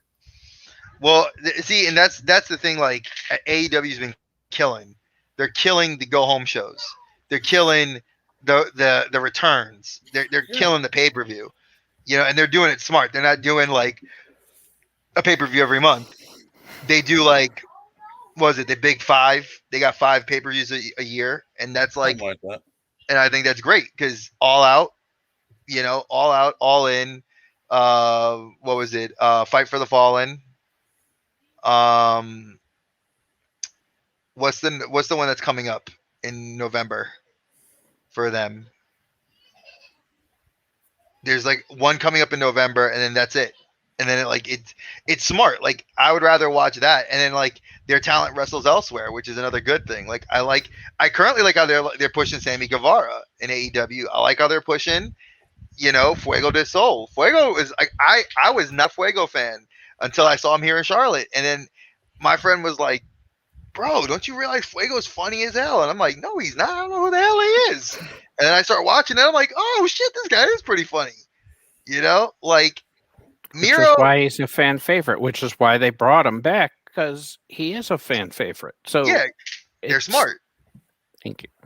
But I mean, I'm going to say this, and I mean, we can't keep talking about. I mean, this is becoming an AEW love fest. It's true. He's right. You know He's what? right. What? You give me 3 things to love about WWE right now. I'm not saying that. I'm just saying. No, he's right though. It's very biased towards that, and I know Liz. Liz had that conversation with us that if we show too much bias, we lose our fan base, because you don't want to ever have us lean. You don't want to be politically leaning to one way or the other. All right, I'm looking forward to seeing what happens tonight between the Bloodline and the New Day. Oh, I'm definitely wanting to see that too. I'm hoping. I would love to see this go on until Survivor Series.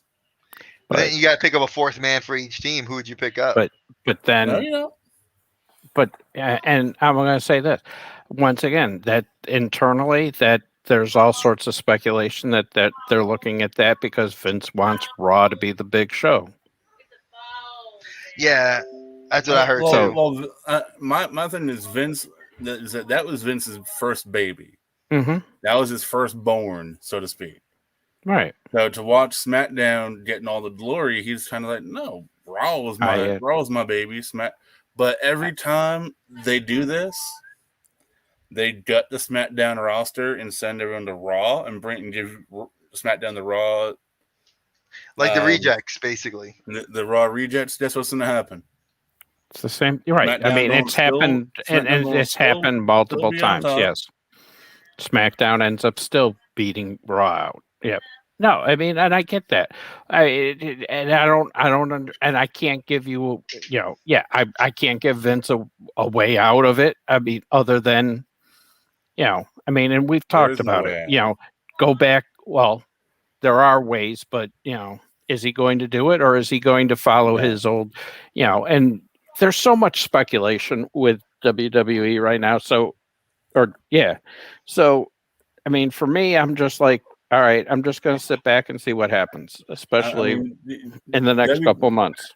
WWE had the last 5 years, we'll say, from 2016 to now, to build for this moment, to build up your guys that you can thrust into the spotlight. The only one that's still here is Roman. And no, you got Seth. Seth is kind of the 1A to Roman. He's there, but if Seth went to Raw and they put him in a program with Big E, and Seth took the title from Big E at some point in the distant future, you'd have something there. You could. I think it'd be an interesting thing. Hi, baby. You want to get on the show? No.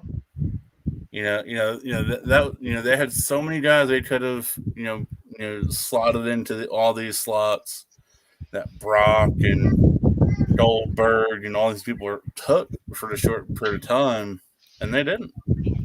They could have, kept Dean Ambrose around. He could have been up there. Seth is right there. He's Yeah, he's finding himself again. Sorry, my kid threw my cane. As you can see, let my people go. Let my people go. You know, Braun could have been. You know, if they did a better job with Braun in the long term. Oh, he would have been. Bray He would have been Wyatt. a champion for a long time. And Bray Wyatt could have been champion like Undertaker for a minute, but they screwed them both up. Yeah, so you know, we're sitting here saying that it's a love fest for AEW. You're right, but there's outside of the top tier feuds. There's really not much to love. There really isn't. But again, I'm not gonna. I see where I understand what he means, and I do too. You know, so we all know what we all have what we like, and to the fans, we can sit here and argue and make it and have a great discussion about it, but we could actually dedicate a show to it. So I'm gonna move it up forward because I know I watched this and I'm mad because if nobody did their homework, I want to get not really. I'm not gonna be like JC. He doesn't get really mad. Did anybody watch American Horror Story? I watched the first 2 episodes. Okay. Y'all talked about it. I'm gonna take a nap. Don't take a nap. It was good. No, I'm gonna listen, but it was interesting. I mean, it tells a lot of. I traditionally have not liked been a big American Horror Story fan. And I think this one was a good step out and an introduction for fans new to the genre, new to not just the genre, but new to the show. I like what they did with a lot of the characters.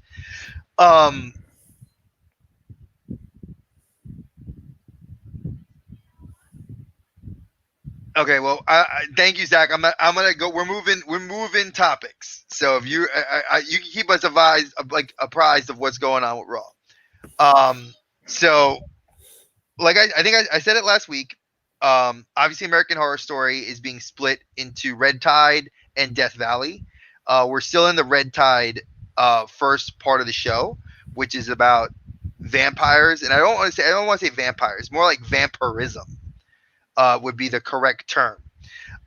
It's more tied to a concept that I think that was very interesting as a person who's a YouTube creator like Bob and like JC and to an extent Smitty. You know, we're all YouTube creators, right? And we have to have some level of inspiration that drives us. But what happens when that inspiration dries up? Like what happens when your muse doesn't speak to you? You take this pill. The pill gives you inspiration, but it has a side effect. You need to drink blood. You could sate it for the first couple of times with blood that was from like dead animals, but eventually you needed to have it come from an actual source of like a live person. And these two people that were they were like, one's a female, she's the older woman is a romance novelist. And the other one is a playwright for Broadway shows. And they, the playwright basically took a liking to the sitcom writer, and who's the guy that's new. And it's very interesting what happens in the first 4 episodes. I don't want to ruin it because I know Smitty's not past episode 2. But I think in episode 2, you see something big happen towards the end. If I'm not mistaken, did you see with the daughter? Mm-hmm. When she goes into his jacket and she pops the pill herself, and his daughter's like 9 years old. So your setup in episode 2 is for episode 3. Now, why do I like this show? I can go into why I love horror. I think horror is a very cool genre. I like this. It's Halloween season. I think it's a very cool show for the time, and I'm more looking forward to how they're going to introduce aliens onto the show, like, because nobody knows you're going to meet the lady who created the pill, and when you meet her, you're gonna find out. Like, I think that there's ties to Death Valley, but I don't know what the tie is exactly, because they said this season they showed an alien dragging a vampire away, and I was wondering, is that gonna be like the push and pull towards like when we see this happen later? I don't know. But I think the story is very driving and it's very telling. And it's almost, if you peel apart the horror aspect of it, it really does kind of touch upon the aspect of substance abuse to creativity. Like, does one have to look at creativity when it dries up, that you have to succumb to something dangerous to get that draw back, to get that high of the creative juices flowing? And I think that that's kind of what I'm getting in this. And I don't know, Smitty, if you would agree with that, disagree. What is your take on it? I don't know if I can make that conclusion or deduction yet based on the 2 episodes. Okay. So I would tell you, is it, am I saying, hey, their ambition is driving them, it is pushing them to do whatever, or is it the loss of muse and such? So I would probably have to refrain from making any conclusions just on 2 episodes. and I think that what the other thing about it too is that they said if you didn't have talent, you became basically like a vampire, like kind of walking around, just you drink blood all day and you've lost control of your mind. Like that's what they were saying. For people with talent, you basically become an intelligent vampire, and when you don't have talent, you kind of just disappear. And I think that that's kind of the cool concept of where the show goes. That's where you find out, I think, towards the end of episode 2 into episode 3. And I just suggest that if you have not watched this show, watch it. I think it's a very good, different. It's a little gritty, it's a little dark, but I like that sort of stuff. So, that's my opinion. So, because we haven't had JC on, and we've had to drag this show out for 2 weeks, Bob. Yeah. What's our show? Since you didn't get to watch this one, you're gifted a pass by Roman Reigns because he acknowledged you. So what show do you feel the 4 of us should watch? And make sure that at least I know I have to have access to it. So if it's on Hulu, I do not have access. This is a show I want to watch, and I think we can kind of watch it together. It's on Peacock. Okay, what is it? It's the new Dan Brown show. Oh, I think it just came on last week on Peacock. The one that's where he's like the one that he's a symbologist, and they're like, I want to watch that one. So I love Dan Brown. So I've actually read the books when I was working at Barnes & Noble many, many moons ago. I do too. So we'll what is that, the last symbol? I think that's what it's called. Yeah. And it's really good because like they have like it's tied into that whole world and it looks good. Let me say this. I keep listening to the commercial on the radio when I'm driving. And I want to just pull over and watch it right then and there. So, I mean, I see it on YouTube all the time. Like if I'm passing, like I'll stop and watch that, and I'm just like, damn, that's really good. That's so up my alley because I love one. Like I said, if you guys are not fans of like the Da Vinci Code and the sequel that came with it, that Tom Hanks killed it. And then if you didn't read the Da Vinci Code, Angel and Demons, and Inferno are the 3 movies. And if you're not into that world, because it's like National Treasure but darker.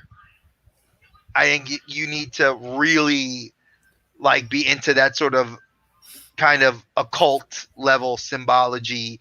What I think it's almost there. I say like touches on like the Illuminati. It's everything that National Treasure touches on this goes so deep into like this mythology and like. Well, these would be considered like the better versions of National Treasure because it's Tom Hanks and not Nicolas Cage. Yes, even though we all still want a National Treasure 3 to finish out the series. I still do. I do too. I'll take 3, 4, 5, 6. I don't care. Yes, just give me that third one, and I'll be happy. Come on, Nicolas Cage. You ain't busy doing anything.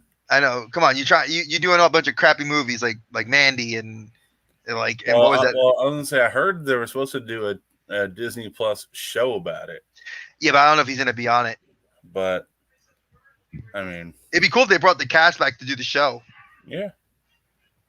Just let me Riley Poole. Again, folks, if you haven't, yeah, we'll be watching this show. We'll make sure to post it in the chat to JC to have him watch it. Because I'll be honest, he gave me access. There was a point in time when the Da Vinci Code came out in theaters, and I refused to watch it because I refuse to watch anything that's really hype like that. You know, it took me years to watch that movie. You know, I watched it, and then I watched the other two, and I love all three. I did that with Lost. I did that with a lot of shows. I can't watch things that everyone's talking about because I did that with Lost as well. I waited till like about 3 or 4 years after the hype died down, and then a friend of mine lent me the box set, and I just sat and watched the box set, and I was just like, I still didn't understand anything, but it's like, dude, I enjoyed it. Back so many times, I still don't know what the last two seasons are about. Where's the dragon? It's like, where's the dragon? Give me the dragon. Stop showing me smoke. Dragon. Stop showing me the smoke. Where's the dragon? Like, that's all I kept getting mad about was like, my friend. I used to work at GameStop in Virginia. My friend Will, shout outs to you, Will. He's the one who put me on to Lost, and I was like, where's the dragon? Where's the dragon? Like, you show me the smoke in the mountains. You show me where they got. We can go down a whole. I think we need to do that, like a Lost, like talk about Lost, like on this. Like, I would need about 3 months. I would need about a month. I would just rewatch the last season. A couple weeks to watch it, and then talk about it. I think if you rewatch the last season, I think it does a good job of recapping the entire show. You gotta watch the whole thing though. Yeah, but then again, like, I mean, I would. Young Evangeline Lilly was a good reason to watch that show. Little Wasp. Yeah, Little Wasp that we all love, and oof.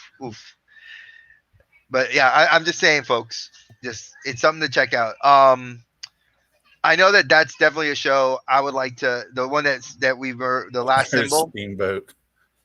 Where's Steamboat? He's probably home licking his wounds, or he might have passed away. Oh, Ricky the Dragon. I thought no, Ricky Dragon's alive. I thought you were talking about Steamboat, like the big guy that used to be with Earthquake. What wasn't he called? That's Tugboat. That's Tugboat. Yeah, it was someone with a boat. I knew that. Tugboat and Earthquake. Steamboat Willie. The natural disasters. The Shockmaster. Oh God. Poor Smitty, he's quiet. He's like, shut the fuck up. No, I want to watch that, but I don't think I want to do a movie. I think I'd rather do a TV show because if there is a movie, Kate looks like a good one on Netflix. I love Woody Harrelson. Again, I'm biased. I love Woody Harrelson. I refuse to get Netflix again. Until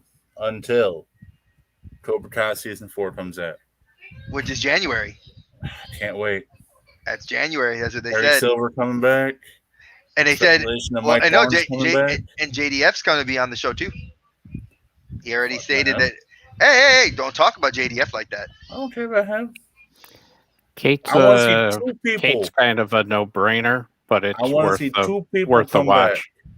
I figured it was. It's basically a remake of Jason Statham's movie that he did, where he had like he got poisoned and he had like the adrenaline in his heart and he had to like keep it going. Right. You know, I mean, it's pretty much that. You know, I figured I think that for her, as an actress, I think it's cool that they're putting her in different roles. Like she did the dark comedy in Scott Pilgrim. She did, she did the horror in the lead when she was in the Thing remake, or I say the Thing prequel. She's kind of done like TV a little bit, where she's been like a little bit of a sex symbol. So I'm kind of like, I've noticed that they've done several different things with her across several genres. So like, seeing this kind of as an action hero, I'm down for. I don't know if I like it, when it's like a John Wick style thing, but we'll see. Like I said, I mean, you got the gist of it pretty quickly and pretty early, but it was pretty good. I mean, like I said, I enjoyed it. It wasn't it was a decent action movie. It wasn't the greatest, but it wasn't the worst. That's pretty much how I kind of got it as well. So I see I'm going to move on a little bit because I see Bob is showing something that I have.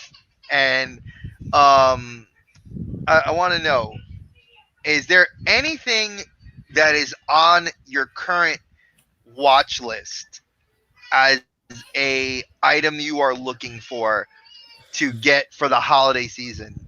Like, is there something coming up?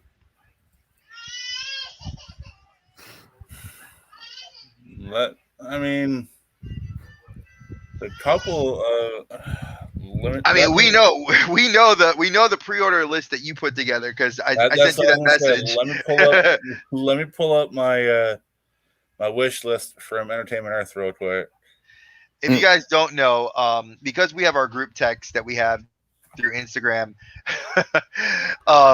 I sent Bob, as soon as I saw this, my brain it shot like a lightning bolt into my head, and I snapped a picture. I framed it, and I was like, "Hey, Bob, thinking about you." Yeah. And he was like, "I'm pre-ordering this right now." And it was funny because a couple weeks ago he said, "I will not buy a Hot Toys DeLorean. I will not buy a Hot Toys Doc Brown and a Hot Toys Marty." And then he saw these three items. I just said I would not buy the Back to the Future 2 versions. Yes, and these are amazing Back to the Future 3 things that they did. They are. They look really good, and I was very impressed. I mean, as far as stuff that I have on my wish list right now, is just a bunch of sodas. I didn't take this King Shark off. I just bought it. I mean, there's the hardest one to get. Just so y'all that are looking for this one, this is the hardest one to find. I don't Amazon get it right now. No, Amazon has it, but if you're looking in the stores, I don't look in the stores no more. Well, Amazon. We'll have a conversation about that too. So I saw I want to hear your current. I know you have the one I want, which is Sully. He looks so badass, dude. This thing right here, you need to throw it and it'll hurt somebody. He weighs a lot. I love. First off, my daughter would love that hat because Lana is huge into the villains, which is ironic because she's never watched. As far as I know, she's never watched an episode of My Hero Academia, but she loves all the villains. Like, she knows who Dobby is. She knows who Deku is. She knows who the characters are, but she's never watched an episode. All right, here we go. So, is that Skeletor? That's the Disco Skeletor. That looks cool. Very cool looking. Is that the chase? The WonderCon 3,000 piece that I hit on a soda mystery box last week. Then let me close my soda up before I knock it over, and I'm really screwed. And I pulled this also from the same guy mystery box. Merman. That's a chase, Merman. I'm not into Funko sodas. I'm not into Funko. So then I pulled this on a live stream the other day. John Wick. Chase bloody John Wick. But so you have pretty much a lot of sodas. I know you and I, before Smitty got on the stream, we had talked about you and I both pretty much wanting the rest of these Mirrorverse figures. I'm missing Buzz, Mickey, and Belle. There is a Genie and a Goofy. I'm missing. I saw them both on the Goofy is on Amazon. I saw him, and he's only $12 right now. Yeah. Well, yeah. The small ones are 12 because my Sully was only $12.99, and Mickey's like $12, and he looks cool. Like I got to give it and McFarlane did a damn good job for a game that very few people know about. Like honestly, this game is actually a mobile game. So I'm a Disney fan, and I had no idea about this game. I didn't know about this game. Oh yeah, I'm definitely gonna download it, and I want to review it for the channel. Maybe Bob and I can do that because I want to know. Funko Christmas. So I won that on a whatnot giveaway the other day. Cool, man. So let me ask you, Smitty, is there anything on your watch list currently right now that you're looking for that's either a custom or like, because I know you do more of the custom toys. I mean, that's the thing. I mean, with the customs, it's tough unless you've seen something, but even then, you can't always, a lot of the custom stuff because of, price point and stuff. It's not something I would put on the list for you guys. I mean, because, an example of that is, all right, I was on the Booze and Buddies Friday night stream that we've talked about before. Yes. And their guest, who was Frank, hang on, I don't want to mess up his last name. I saw that. I actually tuned in. Yes. I dipped my feet in the Booze and Buddies. Damn, that was a weird one for you for your first one. But yeah, Frank Montano. And if you guys had checked, I don't know if you checked out his website for his other characters. But some of those are, I would jump on them like in a heartbeat, but they're $700. Oh, woo! Yeah. So both of my hot toys ship probably won't be $700. Yeah, until you get the DeLorean. Until you get the DeLorean, dude. Oh, they have it because that's the one from Back to the Future 3. So I'm waiting for them to drop that, and I'm afraid. It's Hot Toys. They'll release another one. But much like Bryan Danielson and CM Punk, all in. I knew you were going to go all in. If this is Back to the Future 3 DeLorean, I'm all in. So I don't care if I have to not eat for 3 or 4 months. But yeah, so I'm sorry, folks. I feel your pain there because I'm having those kind of thoughts as I've got one of the pre-orders for the 3.5-inch ghost face figure that he put up for pre-order.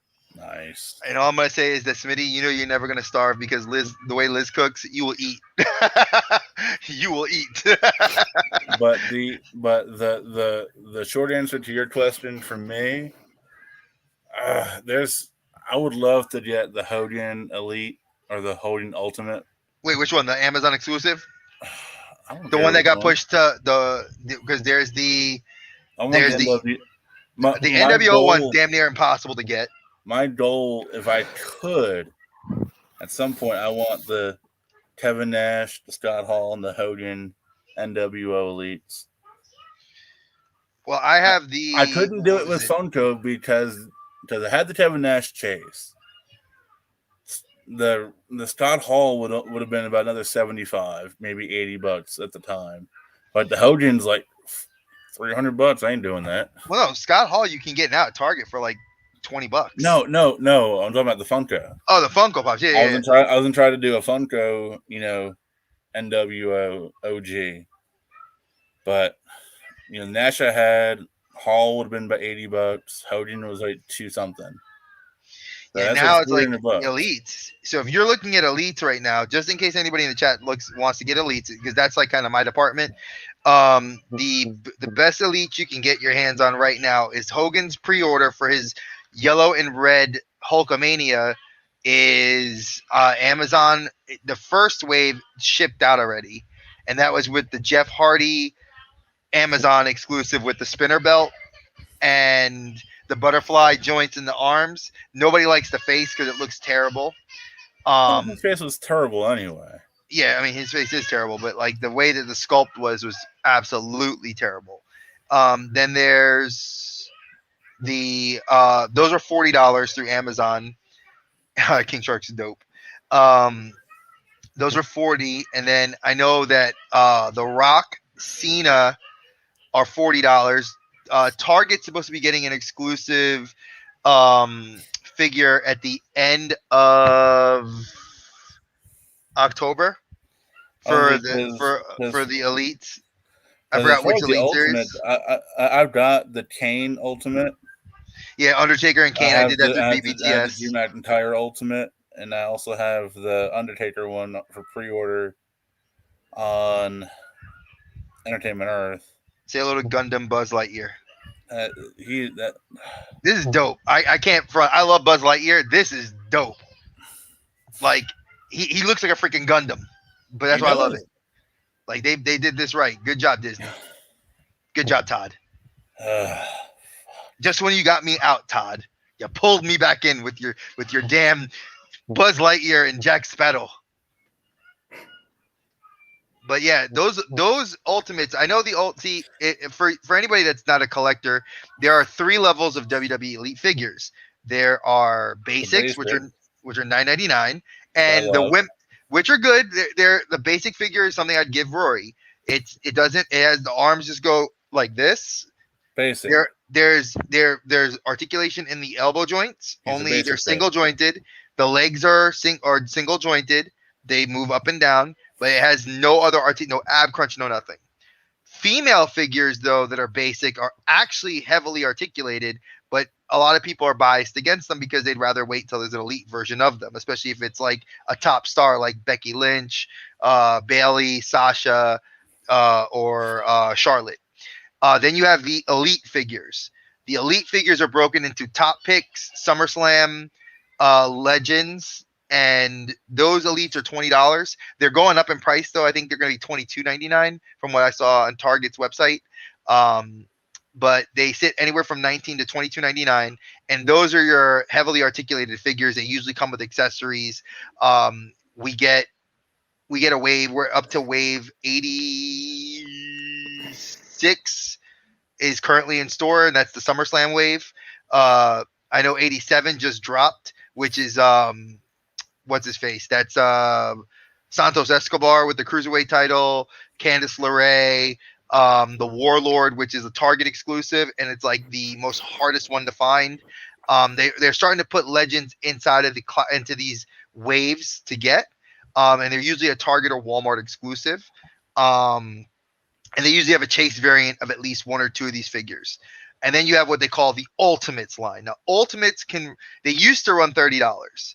Now they run upwards of $40, $35 to $40. And basically an Ultimate figure is heavily articulated. They have butterfly joints similar to like a Mafex or SH Figuarts. They usually come with several head scans. They come with a title belt, other like clothing, and they're soft goods clothing. I think hands down, and if you're going to get an Ultimate, I'd rather spend the money on an Ultimate of a character. But recently, because of WWE's love, Finn Balor, Hulk Hogan, Charlotte Flair, Becky Lynch, and The Rock, which were Amazon exclusives, Charlotte Flair was a ringside exclusive. So barring the Charlotte Flair, the other Amazon exclusives are no cheaper than $215. And those were exclusives. Now they've re-released The Rock with an updated tattoo scan and body sculpt, and that's with the John Cena. Those are still due out next month. And then there's Wave 87 and 88 set to hit stores, and that's got Damian Priest, which I really want. Priest. Yeah, I want Damian Priest. I want Santos Escobar and Kushida. I really don't want anybody else in the sets. There's the Warlord I'll get because I like having the legends. But pretty much I laugh when I said what figure am I getting that's going to jump to AEW? That should just be I should just put it in the AEW package. I know AEW hasn't done something similar as a collector. AEW should do a basic line and then do like the Unrivaled. Yeah.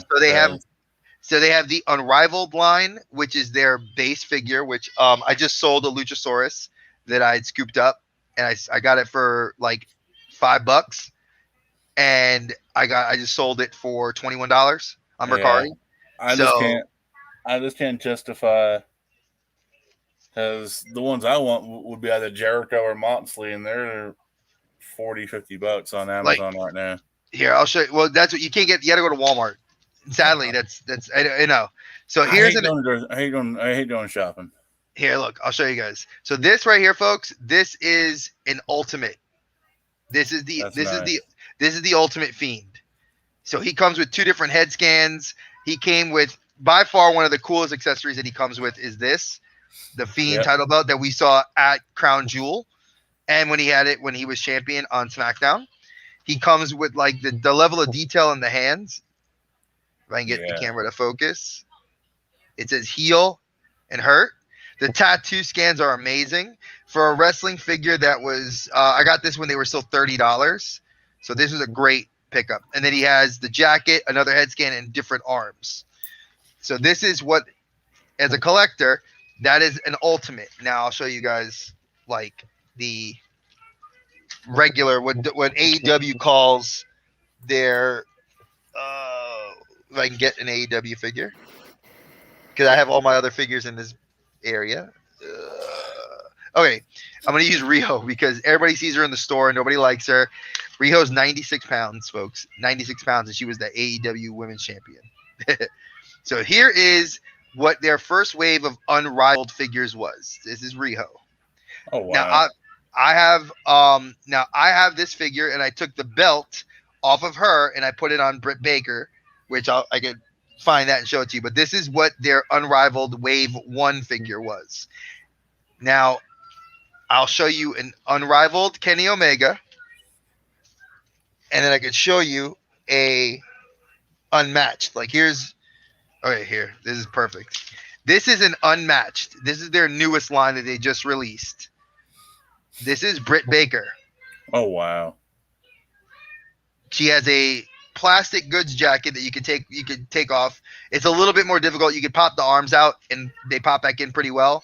The only problem I have with it is the legs are sort of flimsy, but I don't do figure photography with wrestling figures as I'd like to.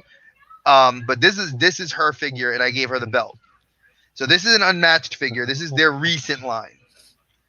Their Darby Allen is probably I've seen a lot of YouTubers talk about Darby Allen from the Unmatched and the Unrivaled, which has a better face scan. I think the Unmatched does, and it actually came with the TNT title. And like, I'll use this one because I got it still in the box. This is Unmatched Cody. Sorry, Unrivaled Cody. So he has regular in this one. It's a ringside exclusive. He's got only regular joints, similar to that. The only other accessories he comes with is 2 different head scans, which I think is awesome for a ringside exclusive. You pay a little bit more, but you get the 2 different head sculpts, a good t-shirt that you'd only get if you got the Chase, which is the 1 in 500 that they do. And those only come as for what I've seen YouTubers actually try to put an algorithm together. Apparently, Chase figures only come 1 per 15 crates that you'll get 1 per 15. So I'm just saying that, like, for guys that grab like an MJF at Target, that means that Target had to go through 15 different cases of those, and they don't get 15 cases, folks. They get 1, maybe 2. So just to put that to you lightly, when they get a shipment, and they don't get them every week, because my friend works at Target, and I've had the dickens of a time trying to get my hands on all these pieces. Like, it's taken me months to put an AEW collection together. So WWE, you can see them on the pegs. AEW, you're starting to see a couple of peg warmers. Riho is a peg warmer. Scorpio Sky and Kazarian are, and I'm surprised because they come with a title belt. So I deviated from what I was gonna actually say because what I wanted. I guess what I'm looking for, the rest of the Mirrorverse wave. I'd like to see that genie because I love Aladdin, and that genie on the back box, like, I think looks freaking amazing. And it looks like there's some sort of animal on there too, and I can't tell who the animal is. And I'll show you the guys the box because I was just looking at it and I'm like, I don't know who this is, but I think it might be Pluto. It's either Pluto or Mufasa. On this side of the box, you can see there's like a lion outline, and I can't figure out who it is. But you can see the genie right here. You can see Belle over here, Buzz. Now there are two variants. There's a variant to Jack Sparrow because I also have the Jack Sparrow, but there's a variant that they made which is called the Jack Sparrow Fallen, I think it is, where basically he's all skeletoned out and he looks so badass. Because this one's only partially. You can see that the arm is right here. That he has a skeleton arm. The other one's completely skeletoned out, and I think he's the only chase I've seen. So, again, Unrivaled, not the Unrivaled, but the Mirrorverse Disney got me. Like, I wasn't looking for a new black hole. That black hole I fell into very quickly. Like, I was like, I'm not gonna get him. And then I tripped. And it was like, oh, Buzz Lightyear, I love you. Oh, Jack Sparrow, I love you. Sully, I love you. You're my favorite character. And I already know that if they make a Stitch, my wife's gonna want it. I'm just surprised there's not a lot of princesses. I'm sure. Belle is the only one. Belle's the only one as the first one, and I'm surprised there's not more animals. Like, if that's Mufasa or Simba, that's gonna be dope. And I wonder if they're going to make a villains wave. Because if they do, oh my God, McFarlane. Well, I'm sure they're going to have to. Please make a villains wave. Give me a Jafar. How do you have a battle game if you don't have any villains? Yeah, that'd be kind of stupid. You're right. You know what? I'm going to actually download this game while we're talking. Because I've never seen this game. And I want to, we're sitting here talking about it. So, Smitty, so is there anything that you would like that's, I guess, not outside of the custom toys that you would actually want? I mean, putting in something that, one, isn't going to be breaking the bank for any one individual, because, like I said, I know we're talking about doing something small for each of us. I would say the easiest thing would be, I like the 3-inch dunnies, so 1 or 2 Dunny mystery box, blind box, and there's a ton of series out there.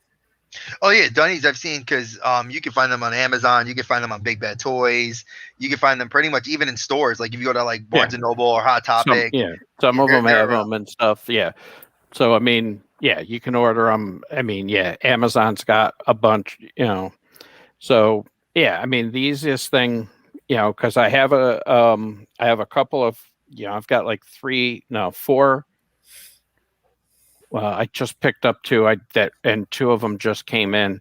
I haven't even opened that box yet. So I've got like 5 custom Dunnies, and I've got like some of the Batman ones, and then I've got the one that I call my Sweeney Todd one, which I pulled out of here. I'll show you. I love me Sweeney Todd. So when you said it, it's like, oh. My heart, I love Sweeney Todd. I picked him up in a blind box, but oh my God! So, that's dope. That is the Demon Barber of Fleet Street.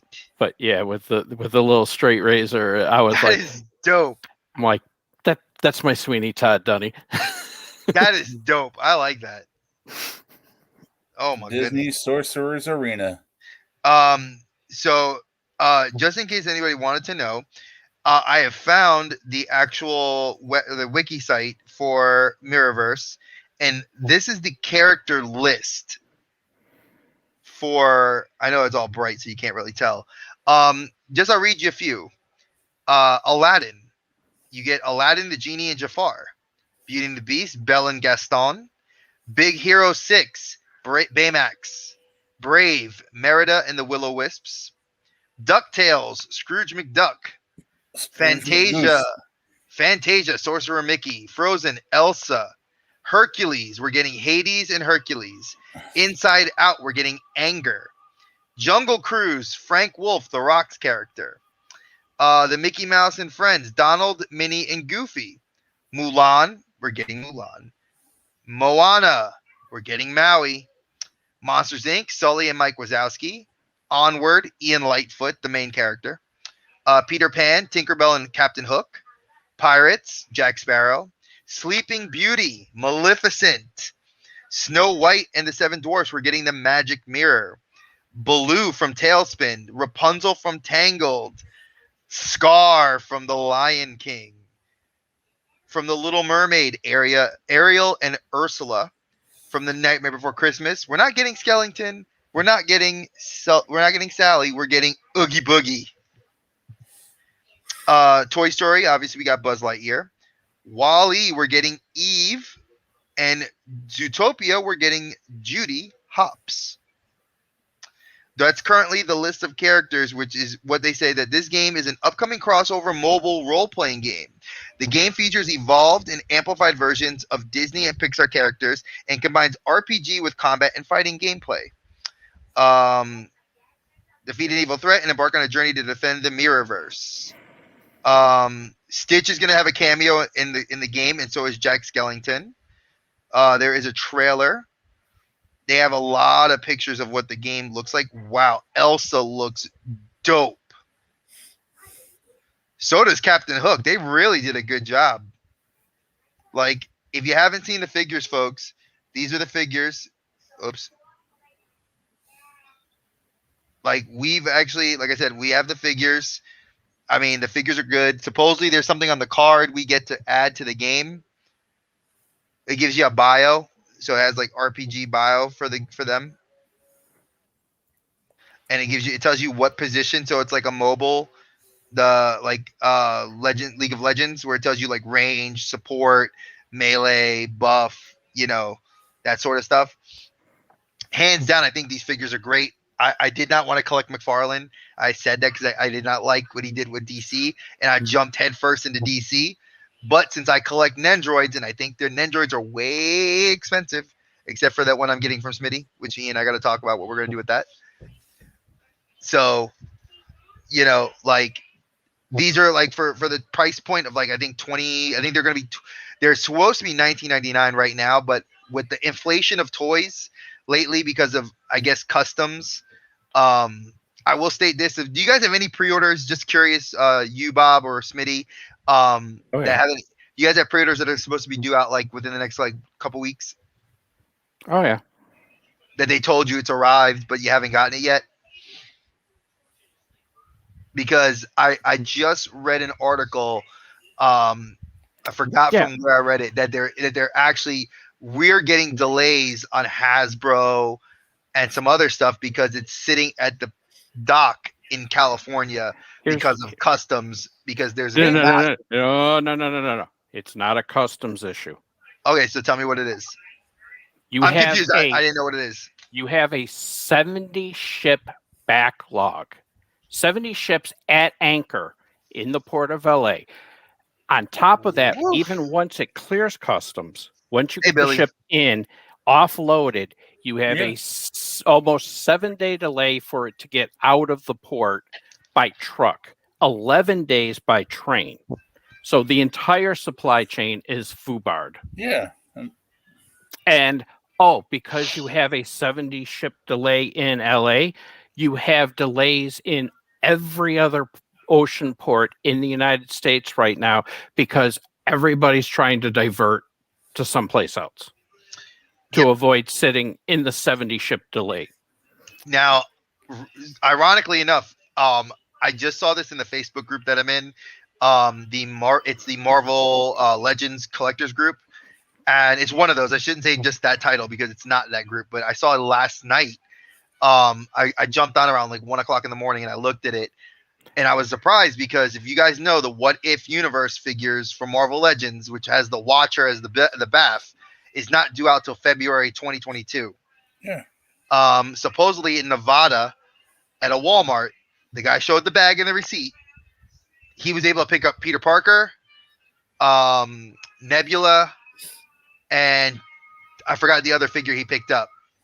And another dude in the same state was able to pick up the entire wave. Nice. And I know some people bought them from China directly because they've already released in China. And they're just paying the marked up Mercari price of $100. Like somebody sold the set for $700 and they buy it. And I'm like, why pay $700? I don't have that kind of money laying around. And even if I did, why? I could wait till February when the figures come out.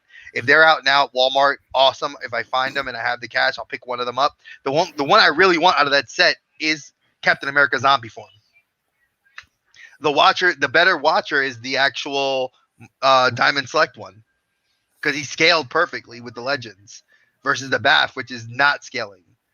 But I digress. I mean, again, I'm glad Smitty gave me that kind of heads up because I didn't know that was the 100%. I had heard that was the issue, but I didn't know. Yeah, I mean, basically everybody's supply chain is insane. You have container shortages, you have chassis shortages, which is why you've got a 7-day delay out of the port because you can't even get, a chassis to put your container on once it's cleared. I mean, so it's not the dock guys for once. Yeah, because they usually strike. Usually any port delays in LA, it's the union guys striking. That's not the case this time. Earlier in the year, it was COVID and them not having the manpower. That's not the case now. It is, you had the delays in China, which now have created the ripple effect. You have the delays here. Once China got up and running, China's back down or slowed down. So once you get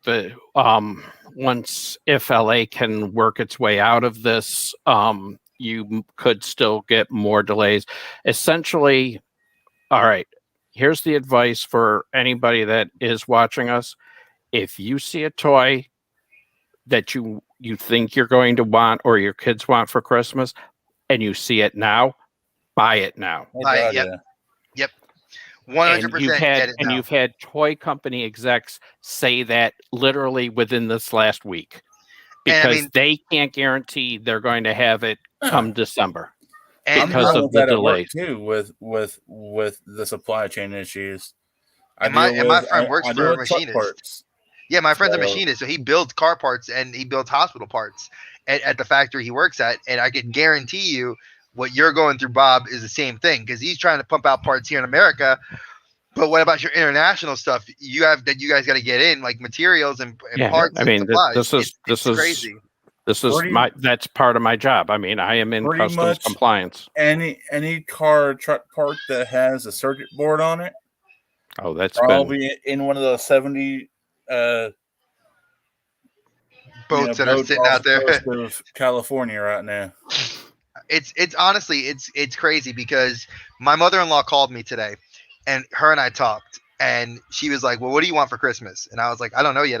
There's a couple of things I want, but I haven't really thought about it. And she's like, okay, I need to know by October 1st. And I said, why? She's like, because I'm going to buy whatever you want and I'm going to hold it till Christmas. And I was like, okay. And then it got me thinking that a friend of mine works at Target, and you guys, I've talked about my friend Dre that works at Target. He's awesome.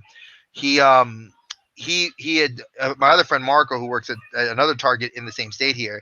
He had told me that there's 12 PlayStation 5s sitting in the warehouse at his Target, but they're not listing them online to sell. So he went to his manager and was like, well, why aren't we selling these? We make money hand over fist. And he's like, they're not selling them right now, and there's corporate said not to. We kind of postulated that they're waiting until Black Friday or... and they're going to build up stock so they have like 100 consoles, and that way when they do a door breaker that they could say, hey, we have the console here. And I thought that's like surprising that retailers are having to stockpile their stuff. And we complain that we don't see enough stuff on shelves. Like, I watch a lot of the toy hunters on YouTube. I know you guys do the same, and guys are like, well, I don't see anything new. Well, duh. Smitty just said it. Why aren't you seeing anything new? It's a fucking pandemic. The plastic's being used as much as we want the toy. The plastic's being used to make ventilator parts. Please. All right. If you want me to get into all of the things as to why you have inflation on toys and why you've got you've got raw material prices are going up and skyrocketing in a number of different areas. Paint, lumber, plastics. Coming into the United States, we have the most number of anti-dumping cases of any country. So let's take, toys usually don't have anti-dumping, but you have a China tariff at 25% that no company is eating. That all gets passed on to who? Oh, wait, us as the consumer. And why do you think it went up from $19.99 to $22.99? And why do you think GameStop went up from $24.99 to $29.99? That's retailers are eating that cost, and then they're like, "Well, screw that." Retailers aren't. Retailers they passed the buck to us because they raised their price. So it's like Walmart. Like, I know there's some Targets that are actually selling Marvel Legends for $24.99 in New York, and there's a guy that Kentpool that follows Kentpool, and he was just on this past week the Geek Show for What's Poppin' in MCE, and I watch him, and I thought he was interesting because he lives in New York, and he lives up in Suffern in that area, and he's like going to Walmart's, and he's like, "There's nothing here." NECA's, there's nothing here in the NECA section. Funko, there's less in the Funko sections, and they're condensing those sections. And I'm like, well, be realistic. Look what's going on. My Walmart has never had a good selection. They've never had current, so I can't, at least on the Funko, which is, Anyway, but no, so everybody is having supply chain issues. I mean, with Ida that came through, and we had historic flooding in the Philly area, in parts of Philly. My friend and coworker, she got flooded out. She lost both her cars. Damn. She's got a 6-week. She's got a 6-week lead time on a car that's en route. And but that's not it. Probably that's sitting in that 70 vessel backlog. That's also, I heard about, what was it? People ordering like what was it? Housewares, like getting an oven or a refrigerator. That's the same thing. It's like, depending months out. It's months especially out. Now, in many cases, you're talking a year or more. So I got a great example for you. Peloton, the bike company, the stationary bike home exercise company. They are a year out because literally everybody started doing exercising at the beginning of COVID at home and was ordering them. So they're back orders on top of supply chain issues. They have literally, I heard they had a year backlog. And for appointments. And they're still selling them on the radio, and they're $400 off right now. And I've heard, and what was it? I also heard that you're going to wait. Yeah, you'll wait a year to get it delivered and set up. Think about it. Lego, for the first time since COVID started, I remember going to the Lego section, and this is before I got into Legos. I remember walking by the Lego section, and it was pretty well stocked. Over the last 3 weeks, I've gone to Target, Walmart. I mean, they're the only stores you could really go to that carry the things. And my Target that I frequent and the one with my daughter's school, they're about maybe 20 miles apart. They were almost empty. Like the only sets that were left were the above $100 sets. Well, yeah, And everyone's because people are at home doing Legos, and that's been a thing. I didn't, and I know that people are reselling Legos online for like huge markups, like the Milano, which I got off of a trade. That shit is going for $300-400. The little minifigures for the Bad Batch, $250 for the minifigs. I mean, I'm like, wow. No wonder people are complaining. Like, what was it? You guys all know I collect Super 7 wrestlers, and I love my Super 7 wrestlers. And I honestly, because I've been on disability, I haven't been able to get all of them. And I had Will Ospreay was the last one I had on pre-order. I just found out Wave 2, which I have on pre-order, just got announced that it's going to be coming to the States. But here's the kicker. Nobody knows when it's going to ship because it's in the port right now. Yeah. Because Super 7 ships out of China to California to their stores first, and then they ship out. So it's going to the warehouse, and then it's coming to me. So I was like, wow, I have Tetsuya Naito, I got Bushi, I got Evil, I got all the cool figures I want, and Sonata, I got Los Ingobernables, Kick-Ass Faction. Won't have any of them till probably next year. Yeah, I wouldn't. That's what. And Big Bad Toy already sent me an email about it. They were like, due to delays with our shipper, we're just gonna let you know that we're not charging you, but it's currently here in America. And I was like, means it's docked in a boat somewhere off the coast of California. Thanks, guys. I'll be. It's in U.S. It's in U.S. waters. It may not be here yet. It's just sitting in the Pacific. I'll get it eventually. And I laugh because, I mean, I see all these collectors like on YouTube, like scavenging for content. And I'm like guys that are like, that don't collect Mirrorverse. Well, I mean, they're not into Disney. They're jumping right to it. And you're seeing it. The custom toy guys, they're talking about, I mean, them being able to find resin, and the price of resin has gone up like 40% in the last 2 months. Wow. Because it's just, you can't get it in. So all of these guys that are, have lived through all of the, hey, there's no cons. Now that you got cons starting up, you can't get the resin in to do your production runs. And that's also now the 3D printing guys are also dealing with a price hike and parts for their machines because Vicious, which you guys know, I told you my friend Billy, he lives here locally about 45 minutes from me, and he and I have been talking about. I'm going to do an interview with him on this channel here because he just is looking to start a business of doing 3D printing, and he does some awesome stuff. I've gotten to see a lot of the stuff he's doing on Facebook, and he's designing some stuff for me here personally. Great guy, awesome. His wife's a teacher. I love him to death. I can't wait to have him interviewed, but I can only imagine the way starting a business now, like you just said, when you're looking at all these custom figures and things like that.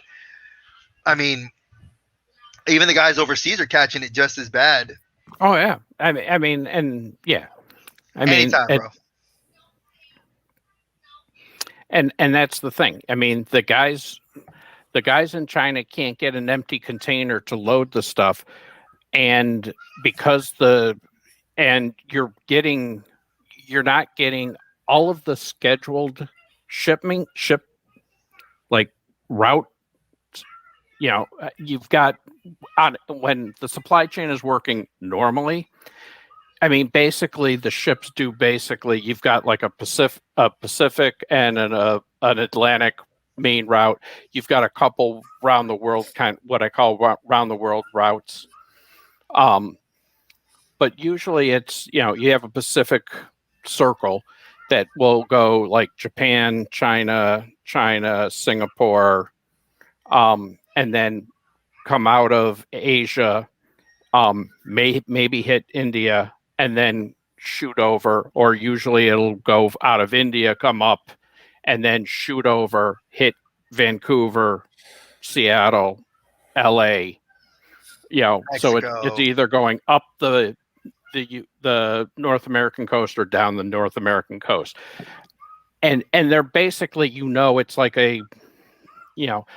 it's usually 4 to 6 weeks from sailing out of, it's a 4 week. Usually you have a 4 week lead time from sailing out of China to West Coast. I mean, just listening to this, folks, this is geography with usually Smitty. a 12-day for Atlantic crossing. So do you see geography with Smitty? You're understanding why the shortages exist. I want you guys to understand that. These, because you've got guys sitting for a month, and that was before that was when we were at half the number of ships we have now. So when we were at 35 to 40, it was almost a month lead time for them to get from, hey, I'm here, into a berth to get unloaded. Then you have another, like I said, another 7 days to get, once it's offloaded and cleared, for it to actually get picked up and out of the port. Or 11 days if you're trying to catch a train, because once again, train capacity, it's everything is messed up and everything is backed up. And then once you even if you got it inland, so like you're seeing delays out of the rail yard in Chicago, because once again, you don't have chassis, you don't have drivers. Everything is everywhere is just delayed and messed up, and everybody is feeling it. I mean, exactly. Walmart chartered its own ship, but they still have to try to get containers to put the stuff in to get it on the ship. And they can't even afford to do that. Thank you. Well, I mean, Walmart. Well, they can't afford. It's just the time was. But I mean, but everybody's scrambling for the same resources and the same thing. And this has been bad. And this is what, as a collector, it's funny. Years ago, I wouldn't have cared about this stuff. I mean, I was been like, hey, I remember when the economy was bad and we had to pay the jacked up import price on the yen to dollar conversion, because I used to order a ton of stuff from Japan. So when I ordered all that stuff from Japan, it would cost me an arm and a leg, because yen to dollar would cost me, sometimes 2 or 3 times what it should be marked up. Now you look at it and it's like, well, okay, you're paying the markup, but are you really paying the markup? You're paying time. And then you're like complaining that some stores are getting it. Oh, people are getting it sooner than later. First off, people are ordering direct from overseas because there's more websites now opening up where they're translating for English, and people are paying a ridiculous markup for DHL or like international FedEx or whatever. International shipping is not cheap. Believe me, I've paid China courier shipping on China exclusive Funkos, and I mean, I'm paying anywhere from $80 to $120 depending on how many pops I've got coming over. I sent a large box when I sold all my DC McFarlane set, which was close to about 50 of those figures. I packed in a box with a vehicle. The guy bought it for me for $349 to ship it to Canada, to literally right to the border. Was, if I'm not mistaken, $57. It's not bad for a large box. For a large box, bad. That's not bad at all. The lady told me if I wanted to send it like priority, it was $90 or 87 and change. I said that's not bad. It's not, but think about that. That's just going from the U.S. up north to our neighbor. Right. We're not crossing an ocean. You're crossing states. Yeah. Going But across it's the pond. international. It's international shipping. People, and believe me, having worked for Kodak, which was literally across the lake from Canada, you know, and having grown up there, people forget it's an international border, because growing up and before you had to have the passport or the heightened ID or whatever, you know, when I was growing up there, I mean, literally all you needed was your driver's license. And Yep. people and people, it's like, yeah, oh, well, it's just coming from Toronto. I'm like, yeah, across the border, it's an international shipment. It's it's a international transaction. Guess what? You have to clear customs coming across that border. Mhm. So yes, I mean, and so yeah, you're getting international shipping rates even going up to Canada. So just think about that, folks. When we do a giveaway and we have like JC does it, and JC, like when he sends stuff, he tries to find ways that we can do something out of Canada to you, because even paying the conversion of dollar to Canadian currency, or dollar to yen, or dollar to Hong Kong dollar, it's expensive, folks. It's not, and it doesn't look like it hasn't gotten better, and I don't know when it will get better. I like I luck out when my comic book store has stuff, and my guys, like, they have like networks of people that he goes through to get stuff, and I pay a little bit of a markup. But even like, where's he at? Is he? Yep, here he is. So you guys know I love the Bad Batch. Here's Crosshair, right? I had $111 of credit a couple of weeks ago. This was $40. $40. And I don't know if you guys pay attention to current affairs kind of stuff. I do. Biden's looking at additional tariffs on subsidies for China. So guess what? Your prices could go up even more if you get another round of Chinese tariffs, and China will react. So you may end up seeing, your trade war isn't going anywhere anytime soon, and it could very well get worse, which I hate to admit. I was giving my company that advice, and I really hoped it wouldn't come true. And oh, by the way, you've got all this forced labor stuff with the withhold release orders because of the Xinjiang region. With the Olympics coming up, you're going to be seeing a lot more political pressure on boycotts or not sending officials, maybe, whether or not, I mean, you've got UK saying or EU saying they're not sending officials. They're still sending the athletes, but they're not sending officials or delegations. Some countries aren't. You could see that with the US, which China is going to take offense to. You could have retaliation. So the trade war isn't going anywhere anytime soon. So once again, for your holidays, and if you're looking at stuff, get it now, because you could see price increases because of additional tariffs and additional taxes associated with that, because of the trade war getting worse in the coming months. And folks, I'm going to just say this. I know we're not trying to be political, but we're just trying to make you aware as collectors. I will tell you, this has spread to food. So if you guys are like looking to eat certain things or get like beer or food, like fruits, like notice that your local supermarkets are raising prices on like milk, juice. They're probably not even carrying certain things because of what's going on internationally. So just be aware of what's going on in the world around you. I try to tell my daughter that. I try to tell my students that. I try to tell my friends that, because if you act ignorant and you don't know what's going on, look what happens. Like, oh, why are toys? Because I see YouTubers do it all the time. There are several YouTubers out there that are very prominent and people love them. And I'm like, why do you love this YouTuber? Like, I watch it and I just don't understand. And the person will be like a complete jackass and make comments that are just ignorant. And I'm like, do you realize what's going on internationally? Like, you're paying a markup of 150. You're paying a toy for that should be like $70, and you're paying 150, and you're wondering why. I mean, Jesus, have you not looked at the news? Like, you use the internet for all this stuff. Do you not pay attention? Like, hello, McFly. You know, it's like, come on.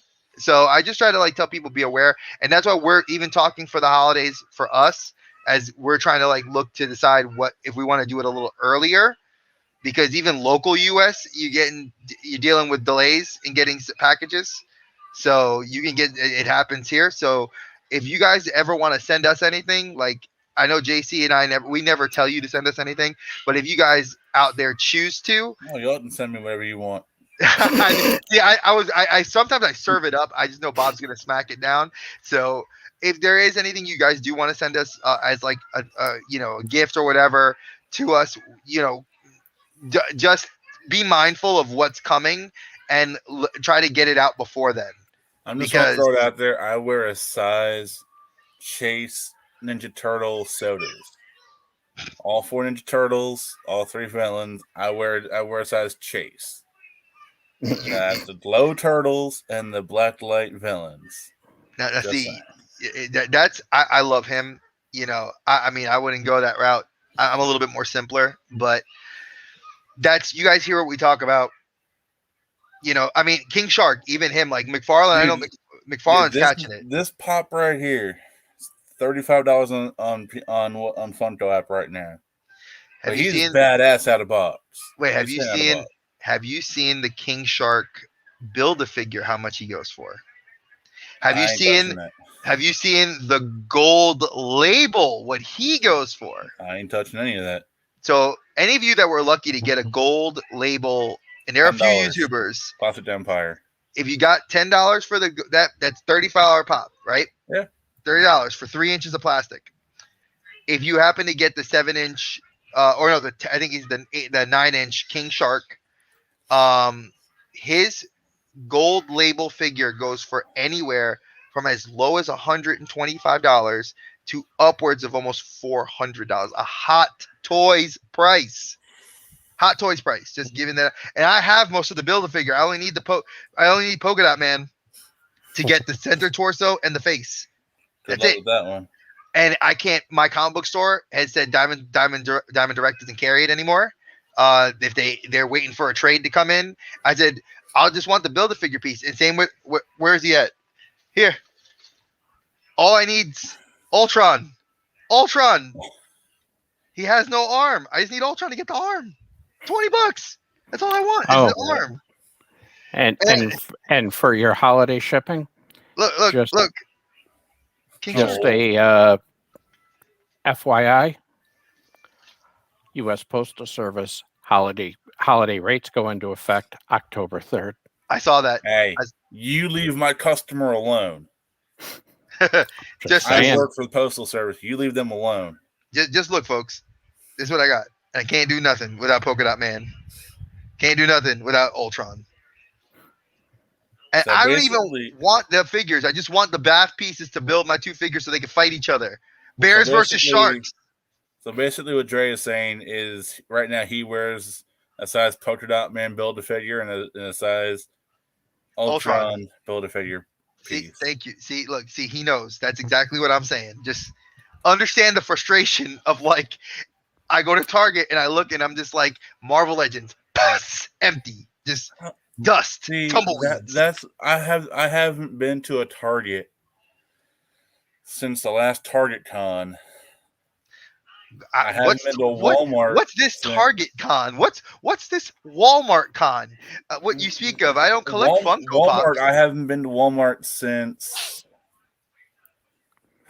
January. Damn. Want to what? I shop at Kroger. And I have Amazon Prime, so if I didn't buy it on Amazon Prime or whatnot, I don't buy it. Well, see, you're more of the new age shopper, like that's given up on the retail, and I get that, dude. I want to give up on retail too. I only hope that I can walk into a GameStop, which I hate GameStop with a fucking passion. I hate them. And GameStop, I worked for you for years. I think you guys suck. Just my personal opinion. I want to go into one day and see Polka Dot Man, just grab it off the shelf, buy it, and walk out, and that's it. If I'm lucky and I get an Ultron and a Polka Dot Man in the same day, even better. I would forsake it. Be done. This is a typical time for me going hunting. Get my car. I drive 30 minutes to Marietta. Park my car. Walk into Walmart. Walk all the way back to the back. I see the same 13 pops that have been there since 2019. I move to the right. I would go down a little bit. I see the Marvel Legends section. Same Legends I've seen since 2020. I go to the NECA section. Same thing. I walk out depressed. Drive a little bit to Target. Walk in the back. I see the same 15 dented pops that have been there for a year and a half. Walk down to the Marvel Legends section. Nothing there. I get in my car and I wasted an hour of my day gas in my tank for nothing. And don't you collectors come and tell me I'm a fake collector because I order my shit online. You know what? Oh no, gas. No, gas. That's no. First off, that'd be disrespectful to the collector community. I've always said, this is me personally. Anybody that decides to go online is better than I've shopped online. Hell, I had at one point before, and my wife testified to this. She used to get mad at me. I used to have boxes show up here, and I damn near forgot that I even had stuff on pre-order. So I went in and I was like, oh shit, like let me get rid of some of this stuff. Like I had a Diamond Stitch show up from Entertainment Earth and I forgot. I mean, you can put that in a box and just send it to, Oh no, that's wifey. I'm just kidding. That's hers. She'll give you the non-diamond one, the ukulele playing one, But like for me, I think going online is actually a safer bet because I can find what I want and get it for cheaper and it's shipped to me. But even then online, I'm having the problem with manga and comic books. Diamond Direct doesn't deal with DC anymore. DC ships them through another company. I have incomplete issues. I can go down the whole list of all the issues, but like no pun intended. But all right, well, it's almost 11 o'clock. I know we should be wrapping this up. So we need to. I've got a early conference call in the morning, and we've gone off on a couple of different tangents tonight. and this is why JC. This is why we love it because JC always laughs that we go off on these tangents, and when he edits it, it's going to go into the podcast, which I know he hasn't uploaded. A friend of mine actually listened, and my friend John. I have not talked to you in a minute, but I know that. Well, actually, I lied. We talked last week. But I know you said you only saw 2 of our episodes on our podcast stream, so JC needs to get working on that. I know he's busy I know he's working with school and stuff. But Billy, thank you. Nadia, Zach, Michael Lexington. I don't know who you are, but welcome. Kim Jong-un, who was in here earlier. Yeah, the dude that was earlier with the weird moon runes language. Liz, good. I mean, I appreciate you guys. Just a round of, obviously, by now, you know what? I'm not even going to do what JC says. At this point, y'all know where to see us. You guys come here every week. You know we're all on Instagram. You know we're on YouTube and our individual channels. You know I'm Diary of a Geek Dad. You know King Bob on his YouTube. We know Smitty's on Instagram. If you don't know, now you know. That's how I'm going to leave it at that. Because protect your neck. Exactly. Look at that. Protect your neck. Straight out of Compton. We can go on the hip hop slang all we want, but thank you guys for watching. I really appreciate you guys giving us your time. It means a lot to us for us even going on our rants. So we apologize, but we don't really apologize because we love our rants. So if there's anything you guys want to talk about and topic wise, comment below. Let us know. The YouTube algorithm drives us crazy by not knowing what you guys think about. So if there's a Q&A of things that are going to come up that you're like, hey, I want to kind of have you guys mention this on the next episode. That's what Kliq Talk is. We talk about what you guys want us to talk about, what we think is good. So again, on behalf of King Bob, on behalf of Smitty, on behalf of an acknowledged JC. Hang on. I have a JC representative. And this is the stand-in for JC. We acknowledge him. We want to say thank you guys. Peace. Watch your head on the way out of the nerd dungeon. Later, guys. Later, guys.